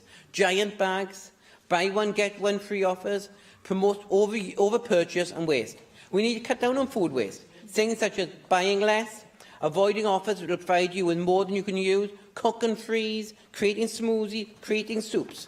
It's not only the waste of food, it's a cost to the environment, it's a cost to the purchaser as well. We just cannot afford to keep on throwing food away. There are people who are going hungry because we're doing it. Huge progress being made in Wales. We need to continue making this progress. And can I just add, finally end with, well done local councils in Wales for what you're doing with recycling. I call on the Cabinet Secretary for Environment and Rural Affairs to reply to the debate. Thank you very much, Chair, and thank members for partaking in this debate. I think it was very good to have such a constructive debate, and I think, as David Meldon said, it's fantastic that we are third in the world in our recycling, but I want to be first in the world. I want to make sure that we beat Germany and Singapore. And so we have invested over £600 in local authority recycling services through the Sustainable Waste Management Grant. And the fact that we have achieved this position of being third in the world is down to Welsh Government working with local authorities, but of course it is down to the people of Wales who are so keen to recycle. However, we know there are a group of people that just seem to refuse to do so, and that's one aspect of work that we will be continuing to do with local authorities. Jenny Rathbone mentioned food waste, and I think it is absolutely appalling that we do waste so much food. If we look at the average household in Wales, they throw away food worth £480 a year, so that equates to £600 million across Wales as a whole. We really need to value the food that we buy, and we mustn't recklessly throw it away. I mentioned that we will be bringing forward the target of halving food waste in Wales by 2025. I think that is bold and ambitious, and I think it's also pragmatic and realistic. So I will be consulting as part of the refresh of our waste strategy that I plan to do next year. Several members mentioned the deposit return schemes, and we have agreed to have this pilot scheme as part of our budget settlement. We've put £500,000 aside to do that. We haven't worked up the details yet. As Simon said, that will be part of the work that we do, and I will be happy not just to let David Meldon know, but obviously all members know when we've brought forward our ideas. I think alongside that, I mentioned I was doing the extended producer responsibility study, so that was part of the scheme, but we are now going to have a pilot as part of the budget settlement. And I am aware of calls for the deposit return scheme to be introduced. As a child of the 60s, like Mike Hedges, I remember it very well, but I think it's absolutely important that we make sure that there aren't perverse or unintended outcomes in relation to having such a scheme, because we do have the best recycling service in the UK, and already 75% of plastic bottles in Wales are being recycled. So I think it's very important that we don't have those perverse outcomes. We've also got to consider the financial impacts of a deposit on household shopping bills. We know, for example, a great deal of people now shop online, so it's really important that we make sure that we help those people that cannot easily redeem such a bottle for a deposit in a shop. David Melding queried about polystyrene. It is recyclable, and I'm having discussions with well-known food outlets and businesses, and again it's going to be part of the EPR study that we're going to look at recycling polystyrene. If I can just turn to the motion, obviously I'm asking Assembly members to support the motion. Looking at the amendments, I'm accepting 1, 3, 4 and 5. I particularly want to pay tribute to Ceredigion on being the top recycling county in Wales at 70%. I'm asking members to reject Amendment 2 because there is already an evidence-based target for zero waste for that milestone of 2050 in our waste strategy towards zero waste. The 80% target and the 50% target that I referred to are specific new targets that aren't already in towards zero waste. To get to that zero waste by 2050 will require a huge amount of effort to achieve that, and we'll have to bring in interim measures. So one of the interim measures we've looked at is working with local authorities to develop for 25-year contracts for energy recovery of non-recyclable waste. So in conclusion, Llywydd, just to thank members again for their contributions. I think the next few years are going to be really exciting. As I say, I want to be best in the world. I'm sure that's shared by all members as we make that further progress on our resource sufficiency and circular economy journey. And I'm really pleased to have had this debate today. Thank you. Y cwestiwn yw a ddylid derbyn gwelliant 1 a oes unrhyw aelod yn gwrthwynebu? Felly, derbynir gwelliant unol yr rheol sefydlog 12.36. Y cwestiwn yw, ddylid derbyn gwelliant 2, a oes unrhyw aelod yn gwrthwynebu? Felly, gohiriaf y bleidlais tan y cyfnod pleidleisio, ac oni bai fod 3 aelod yn dymuno I fi ganu'r gloch, dwi'n symud yn syth i'r bleidlais.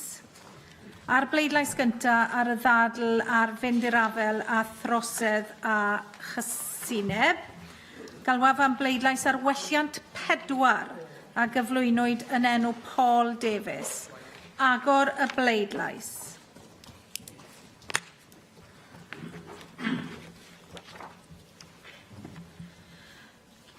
Cau'r bleidlais. O blaid 17, neb yn ymatal, 22 yn erbyn, ac felly gwrthodwyd gwelliant 4. Galwaf am bleidlais ar welliant 5 a gyflwynwyd yn enw Rhun ap Iorwerth. Agor y bleidlais.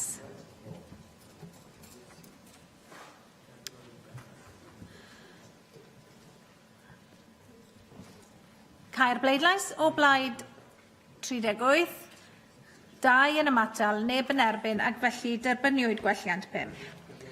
Galwaf am bleidlais ar welliant 6 a gyflwynwyd yn enw Rhun ap Iorwerth. Agor y bleidlais.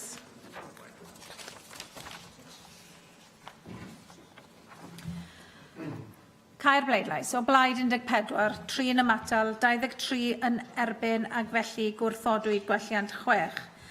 Galwaf am bleidlais ar welliant 7 a gyflwynwyd yn enw Rhun ap Iorwerth. Agor y bleidlais.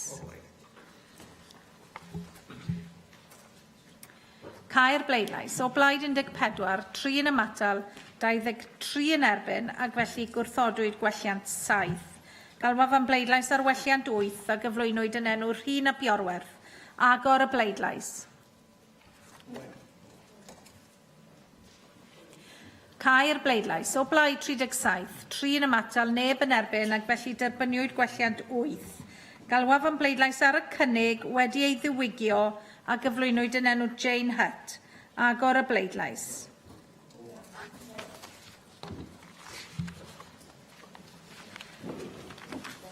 Cau'r bleidlais. O blaid 34, neb yn ymatal, neb yn erbyn, ac felly 40 o blaid, neb yn ymatal, neb yn erbyn, ac felly mae'r cynnig wedi ei ddiwygio, wedi ei dderbyn.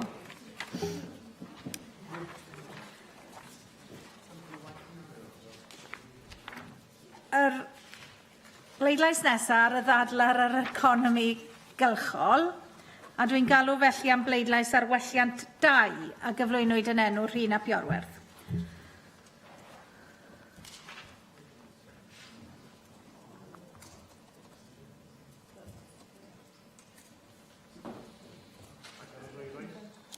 Agor y bleidlais. Diolch, Rhyn. Cau'r bleidlais. O blaid 8, 9 yn ymatal, 23 yn erbyn, ac felly mae gwelliant 2 wedi ei wrthod. Galwaf am bleidlais ar welliant 3 a gyflwynwyd yn enw Paul Davies. Agor y bleidlais.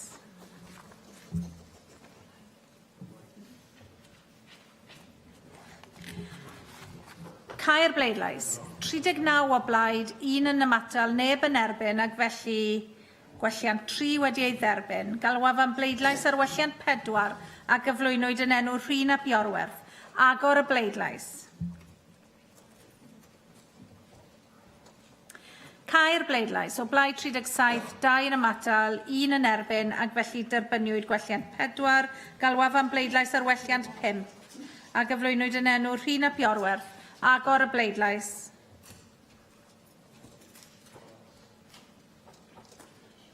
Cau'r bleidlais. O blaid 28, neb yn ymatal, 12 yn erbyn, ac felly derbyniwyd gwelliant 5. Galwaf am bleidlais felly ar y cynnig wedi ei ddiwygio, gyflwynwyd yn enw Jane Hutt. Agor y bleidlais.